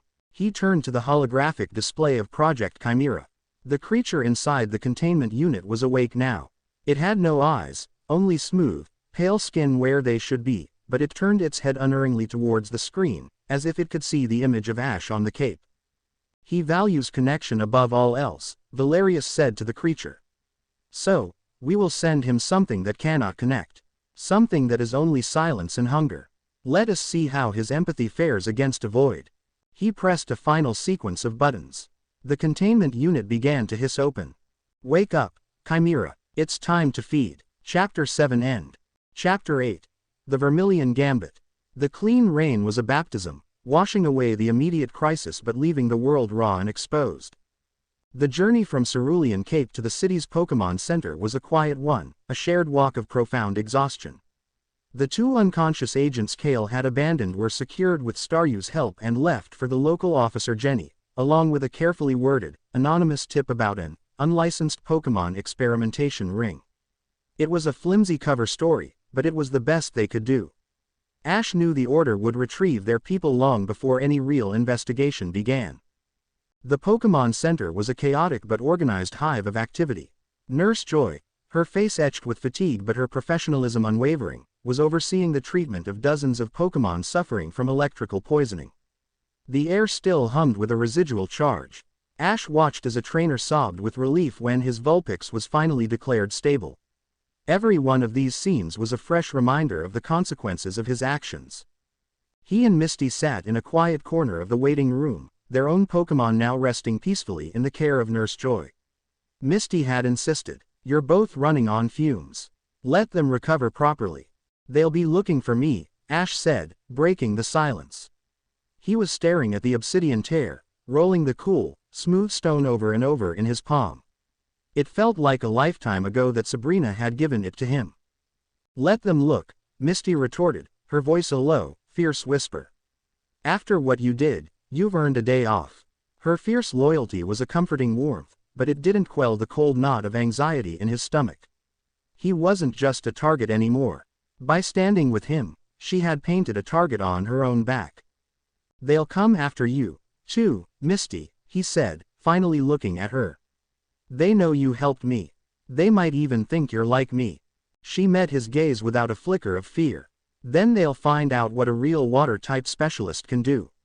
I'm not afraid of a bunch of guys in gray coats with fancy toys. I'm a gym leader. Protecting my city and the people in it is my job. And right now, you're in my city. So, you're my problem." She offered a small, tired smile. Deal with it. Before he could argue, a call came over the Pokemon Center's videophone. It was for Misty. The face that appeared on the screen was a man with spiky, electric blonde hair, wearing a cocky smirk and an orange jacket. "Misty, heard you had a little weather problem up there," the man said, his voice oozing arrogance. "Don't worry, the cavalry has arrived. I'm docking in Vermilion City now. Figured you could use a real powerhouse to help clean up the mess." Misty groaned, burying her face in her hands. "Lieutenant Surge, of course. The moment there's a massive electrical event, you show up like a moth to a bug zapper." "Hey, I take offense to that," Surge boomed. "I'm here on official business. The Pokemon League has dispatched several of us to the affected areas to assist. But more importantly," his smirk widened, "I heard some crazy rumors about a wild psychic battling a rogue Zapdos. My Raichu and I are always looking for a good fight.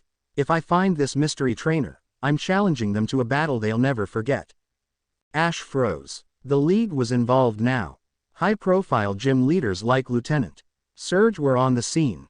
His actions were no longer a secret whispered in the shadows, they were the stuff of rumor and legend, attracting exactly the kind of attention he couldn't afford.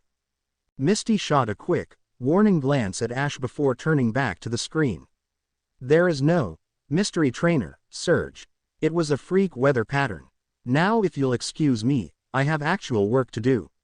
She cut the connection, slumping back into her chair with a sigh. "Great," she muttered. "Just what we needed. Another ego in the mix."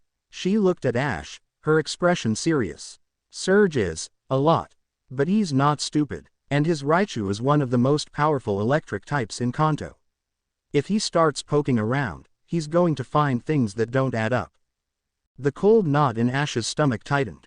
He was trapped. If he stayed in Cerulean, he was putting Misty and her entire city at risk. If he ran, he'd draw attention from the League and the Order. He felt like a cornered animal. It was then that a new sensation pricked at the edge of his awareness. It was a faint, psychic signal, so subtle he almost missed it. It wasn't human. It was cold, silent, and felt empty. It was like a black hole in the psychic spectrum, a void that was defined only by the absence of everything around it. It was coming from the south. From the direction of Vermilion City. He stood up, a sudden, cold dread washing over him. "Something's wrong." "What is it?" Misty asked, instantly on alert. "I don't know," Ash said, trying to get a better read on the signal. "It feels hungry, and it's moving this way." In a darkened alley in Vermilion City, 2 Order agents lay slumped against a dumpster, their bodies covered in a strange, gray, crystalline substance. They weren't dead, but their life signs were fading, their own bioenergy being slowly drained away. Standing over them was a creature that defied categorization. It was vaguely humanoid in shape, but its skin was a pale, seamless white, like polished bone. It had no eyes, no nose, no mouth, only a smooth, blank face. Its limbs were long and slender, ending in sharp, obsidian-like claws. This was Project Chimera. It moved with an unnatural silence, and the psychic void it projected was so complete that it was almost impossible to track with conventional psychic senses. It was a predator designed to hunt ghosts. A hidden speaker in Kale's van, parked blocks away, crackled to life with Director Valerius's voice. "Report, Chimera." The creature didn't speak. Instead, an image bloomed in Kale's mind, a telepathic projection of the 2 downed agents, followed by a stream of cold, emotionless data. Targets neutralized. Energy consumed. Suboptimal. Seeking primary target. Kale gritted his teeth. The creature was terrifyingly effective, but it was a blunt instrument. It had been activated to hunt Ash, but its first act upon release was to drain the life force of the 2 Order agents assigned to monitor it. It didn't distinguish between friend or foe. It only distinguished between food and not food. "The primary target is north, in Cerulean City," Kale sent back, his own mental voice clipped and precise. He projected a map, highlighting Ash's last known location. "Proceed with the hunt. Engage and subdue. Do not kill." Affirmative. The mental voice was as empty as the creature's face. The chimera turned and flowed into the shadows, melting away as if it were made of liquid night, heading north. "Director," Kale said into his comms, "the asset is on the move. But its methods are indiscriminate. It neutralized the monitoring team. An acceptable loss, Valerius's voice replied, without a hint of remorse. We are forging a new kind of weapon, Kale. There will be glitches. The Chimera learns through consumption. It will learn the difference between our energy signatures and the boy's. For now, let it hunt. We need to see how the boy reacts to a predator that cannot be reasoned with, a void that cannot be filled with empathy. Back in Cerulean, Ash's sense of dread was growing. The psychic void was getting closer, moving with an unnatural speed. It's a psychic, he said, his voice tight. But it feels wrong. Like a Pokemon, but not. It's empty. Misty stood up, her hand instinctively going to the Pokeballs on her belt. Is it one of them? The order. I think so, Ash said. But it's not like the agents. It's what they're sending for me. He knew, with a sudden, gut-wrenching certainty, that this was the next trap. They had tried to break his mind with the amplifier. Now, they were sending something to break his spirit. He couldn't fight it here. Not in a crowded Pokemon Center. Not in Misty's city. He would be putting hundreds of innocent people and Pokemon in the crossfire. He looked at Misty, his decision made. I have to lead it away. What? No, she protested. We'll fight it together. You can't, Ash said, his voice firm. Your Pokemon are water types. They're strong, but this thing, it isn't a normal opponent. It's a psychic predator. It'll go right through their defenses. And besides, I got you into this. I'm not going to let your city become a war zone. He turned to leave, but she grabbed his arm. Ash, don't be an idiot. You're in no condition to fight anything right now. I don't have a choice, he said, his eyes pleading with her to understand. It's hunting me. If I stay, it will come here. If I run, I can choose the battlefield. He had an idea, a desperate, reckless gambit. Vermilion City. Lieutenant Governor. Surge was there. An electric-type specialist, a powerhouse. The Order wouldn't expect him to run towards another League gym leader. They wouldn't expect him to seek out a witness, let alone a potential ally. It was a long shot, but it was better than cowering in a Pokemon Center waiting for a monster to arrive. Get our Pokemon, he said to Misty, his voice now calm and decisive. Tell Nurse Joy they've had a miraculous recovery. Meet me at the south entrance in 5 minutes. We're going to Vermilion. Misty stared at him, seeing the unshakable resolve in his eyes. She hated it. She hated that he was taking this all on himself. But she also knew he was right. Arguing would just waste precious time. 5 minutes, she said, before turning and running towards the recovery wing. The reunion with Pikachu was a quiet, joyful moment. Ash held his partner close, feeling the steady, familiar warmth of his energy. Sorry, buddy, he whispered. No time to rest. We've got to run. Pikachu chirped, a determined sound, and leapt onto his shoulder, ready for anything. Misty met him at the entrance, her own Pokemon secure. This is crazy, you know that. Yeah, Ash said, looking out at the road leading south. But it's the best kind of crazy I can come up with right now.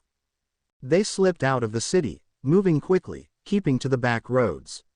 But Ash could feel the void keeping pace, a relentless, silent hunter shadowing their every move. It wasn't rushing. It was hurting them. It was letting them think they were escaping, guiding them south, towards the coast. Towards Vermilion. They reached the outskirts of the sprawling port city as dusk fell. The lights of the harbor glittered on the horizon, and the massive form of the SS. Anne was docked, a beacon of luxury and leisure. But the festive atmosphere of the city felt a world away from the cold dread that was nipping at their heels. They found the Vermilion City gym easily. It was a squat, orange, windowless building that hummed with a barely contained electrical charge. Before Ash could even knock, the doors burst open. Lieutenant Governor. Surge stood there, silhouetted against the bright lights of the gym. He was a mountain of a man, and beside him stood his Raichu, a creature that crackled with so much power it made the air smell of ozone. Well, Surge boomed, a grin splitting his face. Look what the storm dragged in. The Cerulean gym leader and some kid. I was just about to call you, Misty. Got a weird report about a psychic disturbance moving down the coast. My sensors are going haywire. His grin faded as he looked at Ash. He saw the exhaustion, the grim determination, and the way the boy's Pikachu was practically vibrating with nervous energy. He looked from Ash to the southern road, and his eyes narrowed, his battle-honed instincts kicking in. "You two didn't just come here for a visit, did you?" he asked, his voice dropping its boisterous tone, becoming low and serious. "You brought the storm with you." Ash met the big man's gaze. He didn't have time for lies or half-truths. "Something is hunting me," he said, his voice steady despite the psychic void that was now so close he could feel its chilling emptiness just blocks away. "It's not a Pokemon. It's strong. And it's going to be here any second." Lieutenant Governor. Surge looked at Ash, then at his own powerful Raichu, which was now growling, its fur bristling as it sensed the approaching threat. A slow, dangerous smile spread across Surge's face. "A real fight, huh?" he said, cracking his knuckles. "It's about time. Kids, get inside. The Vermilion City gym is officially on lockdown. Whatever is coming for you, it's going to have to get through me and the Thunder Badge first." The gym doors slammed shut behind them, sealing them in a fortress of steel and electricity, just as a silent, pale shape flowed out of the alleyway across the street, its blank face turning towards the humming building. The hunt was over. The battle was about to begin. Chapter 8 End. Chapter 9. The Silence and the Swarm. The interior of the Vermilion Gym was a testament to Lieutenant Surge's personality. Loud, aggressive, and overwhelmingly orange. The battlefield was a raised metal platform surrounded by humming transformers and thick industrial cables. The air was so thick with ozone it was a flavor on the tongue. But for the first time in days, Ash felt a sliver of something other than dread. It was the familiar, grounding energy of a Pokemon gym, a place of rules, of battles, of power that was understood and respected. It was a fortress, but Ash knew it was a fortress built to withstand Pokemon. Not the thing that was now outside. "All right, kid, talk," Surge commanded, his arms crossed over his massive chest. His jovial arrogance was gone, replaced by the sharp, focused intensity of a military commander. "What is it? What's hunting you?" As Ash quickly explained, the psychic void outside the gym walls grew stronger, a palpable pressure of nothingness that made the humming transformers sound muted and distant. It was a presence that absorbed sound, life, and energy. Misty, standing by the fortified entrance, shivered. "I can't feel anything from it. No anger, no thought. Just cold. It's like a hole in the world." Surge's Raichu paced at the edge of the battlefield, its body crackling with a nervous, agitated energy. It could feel the approaching void, and its instincts were screaming that this was not a predator of flesh and blood. "A biological weapon," Surge repeated, his eyes narrowed as he processed Ash's story. "Designed to hunt psychics. And you led it right to my doorstep. Kid, you've got guts. Or you're an idiot, haven't decided which yet." Before Ash could respond, a low, grinding sound echoed from the main entrance. A deep groove, sizzling with heat, was being carved into the reinforced steel door from the outside, glowing a dull, cherry red. The Chimera was cutting its way in. "Positions," Surge barked. He and his Raichu leapt onto the battlefield platform. "Misty, you and your Starmie, stay back. Provide support. Kid," he looked at Ash, a dangerous glint in his eye, "you and your Pikachu, try to keep up." The circular section of the door, now glowing white-hot, fell inward with a deafening clang. And in the gaping hole, the Chimera stood, silhouetted against the fading twilight. It was even more unsettling in person. Its movements were unnaturally smooth, its blank face a mask of terrifying apathy. It stepped into the gym, its clawed feet making no sound on the metal floor. Raichu let out a furious roar of challenge and unleashed a thunderbolt without waiting for a command. A massive, brilliant spear of lightning, thick as a tree trunk, shot across the gym and slammed directly into the Chimera. The impact was immense. The lights in the gym flickered, and the sound was deafening. But the Chimera didn't fly back. It didn't even flinch. The lightning seemed to flow over its pale skin, not harming it, but being absorbed. For a fraction of a second, faint, glowing blue lines, like a circuit board, appeared on its body before fading. The psychic void it projected intensified. It had eaten the thunderbolt.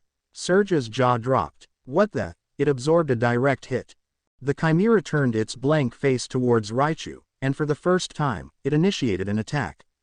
It raised one of its slender arms, and a spear of pure, black, solidified psychic energy formed in its hand. It was a twisted, negative image of a bolt of lightning. With a flick of its wrist, it hurled the spear. It moved with impossible speed. Raichu, dodge, Surge yelled. Raichu, a blur of motion, tried to evade, but the dark spear changed its trajectory mid-flight, as if magnetically drawn to its target. It struck Raichu in the shoulder. The powerful electric type squealed in pain, not from the physical impact, but from the energy it carried. The spear dissolved, and Raichu collapsed, its body twitching, its own bioelectric field sputtering erratically. The Chimera had used Raichu's own energy, converted it, and fired it back as a psychic poison. Raichu, Surge cried out, his face a mask of fury. This thing didn't just fight, it learned.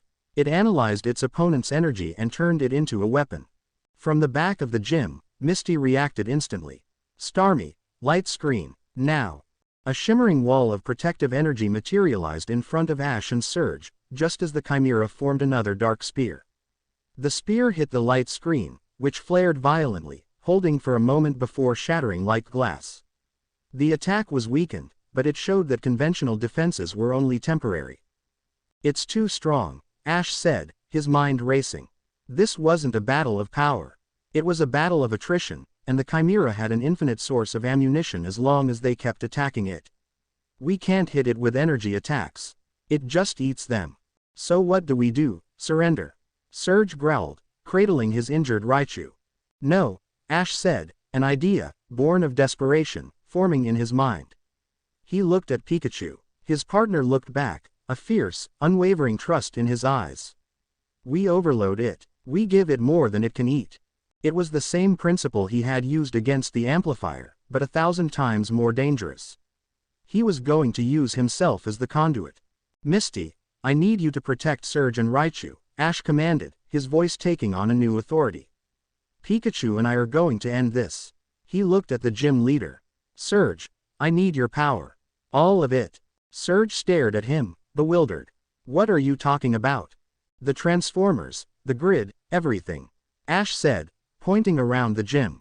This whole building is a weapon. I want you to channel all of its power, not at the creature, but at Pikachu. Give him everything you've got. Surge looked at him as if he were insane. Kid, that would destroy him. A surge like that would overload any Pokémon. He can take it, Ash said, his focus absolute. He placed a hand on Pikachu's head, and a wave of calm, reassuring empathy flowed between them. Trust me. Pikachu chirped, a firm, resolute sound. He trusted Ash completely. Gov Lieutenant Governor. Surge looked from the unwavering boy to the determined Pokémon, then to the silent, monstrous creature that had just effortlessly disabled his most powerful partner. His whole career, his entire philosophy, was built on overwhelming power. This kid's plan was crazy. It was suicidal, and it was the most brilliant, gutsy strategy he had ever heard. A slow, dangerous grin returned to his face. You really are an idiot. He laid Raichu down gently. And I like it. All right, kid, you want power. I'll give you a storm that will make that Zapdos of yours look like a gentle spring shower. He ran to a massive control panel at the back of the gym, his hands flying across levers and switches. The humming of the Transformers rose to a deafening roar.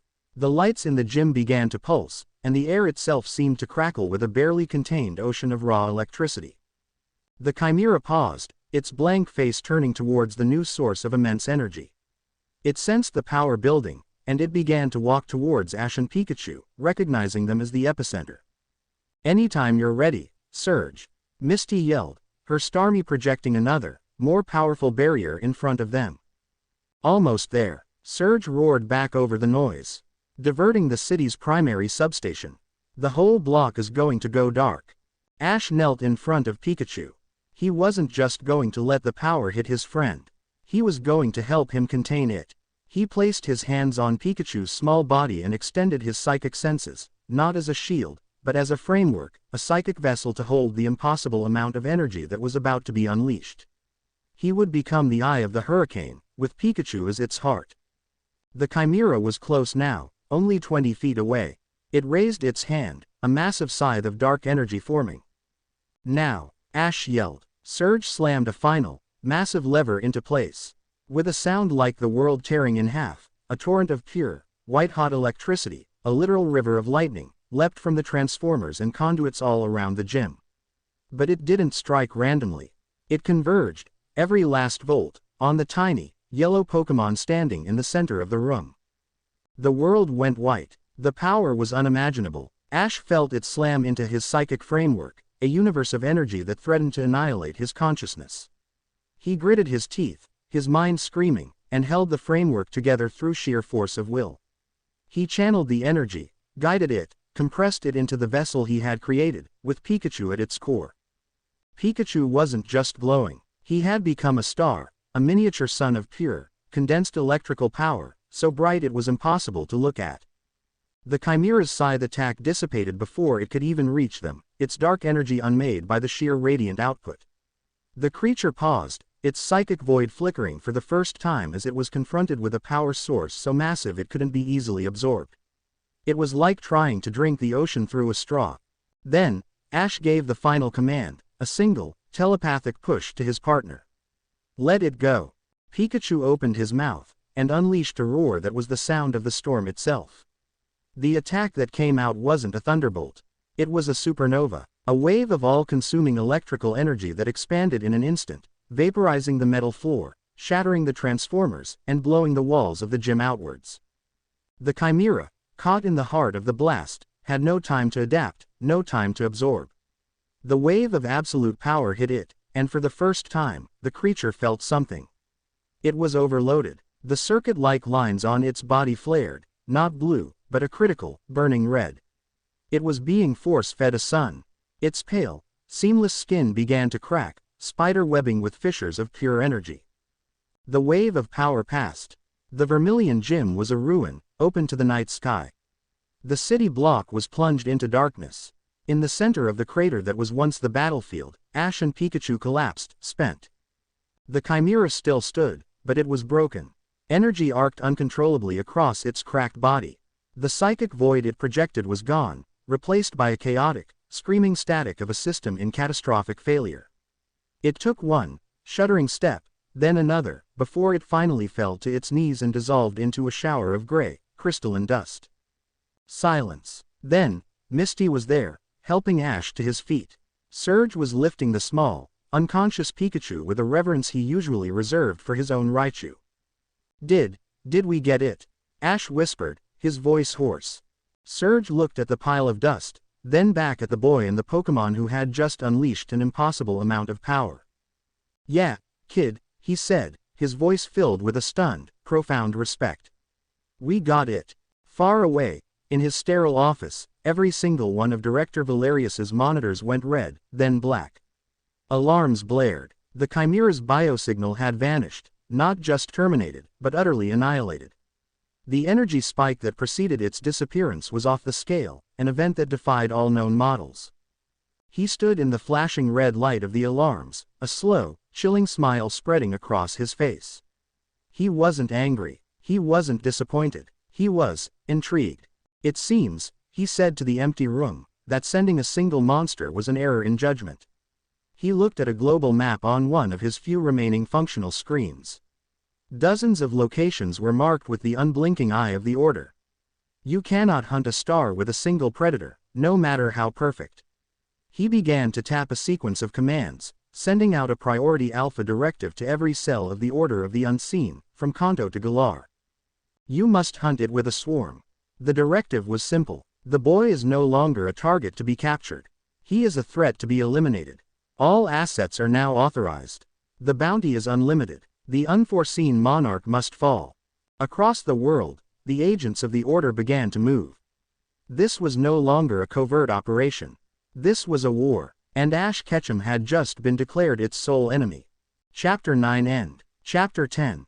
The Unforeseen Monarch. The aftermath of the battle was a pocket of surreal silence in a city plunged into darkness. The only light came from the moon, casting long, distorted shadows across the skeletal remains of the Vermilion Gym. The air, once thick with ozone, now tasted of dust and scorched metal. The silence was broken only by the distant, approaching wail of emergency sirens. Ash sat on a piece of buckled flooring, his back against a miraculously intact wall. He was holding a sleeping Pikachu in his lap, stroking his partner's fur with a hand that still trembled. The power he had channeled, the universe of lightning he had held within himself, had left an echo, a deep, thrumming resonance in his bones. He was empty, but he had never felt more powerful. Misty was tending to Lieutenant Surge's Raichu, applying a super potion to the spot where the Chimera's dark spear had struck. The Pokémon was weak, but its energy field was slowly stabilizing. Surge himself stood in the center of the wreckage, his arms crossed, looking up at the hole in his roof and the stars beyond. He wasn't angry about his gym. He was looking at the sky as if seeing it for the first time. "I've battled legendary Pokémon, kid," he said, his voice a low rumble that was more thoughtful than Ash had ever heard it. "I've faced down champions. I've never seen anything like what you and your partner just did. That wasn't a Pokémon battle. That was something else." He turned to look at Ash, his eyes filled with a new, sober understanding. "The League needs to know what you are, what you're fighting. This changes everything." Ash shook his head. "The Order is everywhere, Surge. We don't know who in the League they might have influence over. Telling them would just paint a bigger target on my back and put anyone who helps me in the line of fire." "He's right," Misty added, looking up from her work. "We saw how they operated. They're fanatics. They won't stop until they have him, or until he's gone." Before Surge could argue, a sleek, black car with tinted windows pulled up to the curb outside the ruined gym. It made no sound, its engine electric and silent. A man in a sharp, tailored suit stepped out. He was older, with a neatly trimmed gray beard and kind, intelligent eyes that seemed to miss nothing. He wasn't an agent. He didn't have the cold, fanatical aura of the Order. His presence was calm, authoritative, and immensely powerful in a way that had nothing to do with psychic ability. "Lieutenant Surge," the man said, his voice a smooth baritone as he stepped carefully through the wreckage. "It seems you've had a rather eventful evening." He nodded politely to Misty. "Ms. Misty, a pleasure." Surge immediately snapped to attention, a gesture of ingrained respect. "Mr. Goodshow, sir, I wasn't expecting you." The name clicked in Ash's mind. Charles Goodshow, president of the Pokémon League. Goodshow's kind eyes finally landed on Ash. He smiled, a warm, genuine expression. "And you must be Ash Ketchum. I've been hearing your name quite a bit lately, though the stories seemed rather improbable. Until now." He gestured to the devastation around them. "It would seem they didn't do you justice." "How did you know to come here?" Ash asked, his hand instinctively tightening on Pikachu. "The power surge from this location was significant enough to be detected by one of my private orbital satellites," Goodshow explained, as if discussing the weather. "And when the entire Vermilion power grid goes dark simultaneously, it tends to get my attention. I also received a rather frantic message from a certain seer in Saffron City, suggesting I might want to pay a visit. Sabrina, she had been watching over him, even from a distance." Goodshow's smile faded, his expression becoming serious. "I know about the Order of the Unseen, Ash. They are a cancer we have been trying to cut out for a very long time. They style themselves as protectors of humanity, but their methods are monstrous, and their vision for the world is one of absolute, sterile control." He looked at the spot where the Chimera had dissolved. Project Chimera was a line we never thought they would cross. Creating an artificial being of that power, it is an abomination. "Then you'll help us?" Misty asked, a surge of hope in her voice. "I will do more than that," Goodshow said. His gaze was fixed on Ash. "The Order has operated in the shadows because their threat has always been theoretical. They hunt a handful of psychics, they steal technology, they assassinate rivals. But you have changed the game. A power like yours, existing in the world, is something Valerius cannot tolerate. He will no longer be content to stay in the shadows. He will move to eradicate you, and he will not care about collateral damage." As he spoke, a sleek, black helicopter descended from the sky, landing silently in the street outside. A team of elite Pokémon Rangers, the League's special forces, rappelled down, securing the perimeter with practiced, silent efficiency. "The battle in this gym was a declaration of war," Goodshow continued, his voice taking on a steely edge. "And the League will answer. We will hunt the Order, expose their cells, and dismantle Valerius's network piece by piece. Lieutenant Governor Surge, I am officially activating you for this task force. Your experience and power will be invaluable. Surge grinned, a fire reignited in his eyes. Just point me at them, sir. Goodshow then turned back to Ash. But they will not stop hunting you. You are the eye of their storm. As long as you are on the board, you are their primary objective. Which leaves you with a choice. He offered Ash a hand. You can come with us. We can protect you. We have facilities, shielded from psychic detection, where you can be safe, where we can study your abilities and help you train. It was the sensible option. The safe option. A life in a protected, hidden sanctuary, away from the endless running and fighting. But Ash looked down at the sleeping Pikachu in his lap. He looked at Misty, who had stood by him without hesitation. He thought of Sabrina, of Zapdos, of the poisoned river. Safety wasn't his purpose. His power wasn't meant to be hidden in a box, no matter how gilded the cage. His journey had never been about finding a safe harbor. It was about sailing the storm. Or, Ash asked, knowing there was another option. Goodshow's smile returned, a knowing, respectful look in his eyes. Or you can continue to be what you have become. A ghost, an unforeseen variable in their equation. You can fight them on your own terms. We will provide what support we can. Intel, supplies, a network of allies you can trust. But the path will be yours to walk. It will be dangerous. You will be alone, more often than not. They will hunt you to the ends of the earth. Ash looked at the horizon, where the first hints of dawn were beginning to break. The sirens were closer now, and the world was waking up. He thought of the director, Valerius, and the chilling, emotionless ambition he represented. Hiding wouldn't stop him, only confronting him would. Valerius won't stop with me, Ash said, his voice quiet but certain. If he thinks my power is a threat, he'll try to control or destroy any power he can't understand. Legendary Pokemon, Aura Guardians, the bonds between trainers and their partners. Everything that makes this world special. He won't stop until the world is as quiet and empty as that creature he made. He stood up, carefully settling Pikachu on his shoulder.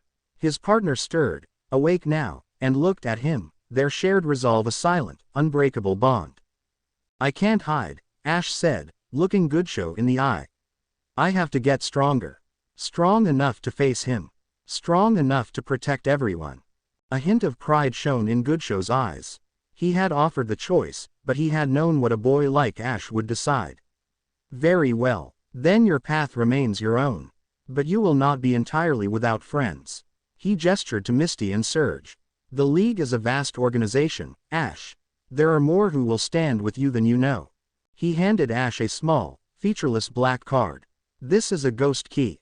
It will grant you access to our secure network and safe houses. Use it when you must. Our fight will be in the open, a war of politics and force. Yours will be in the shadows. But they are two fronts of the same war.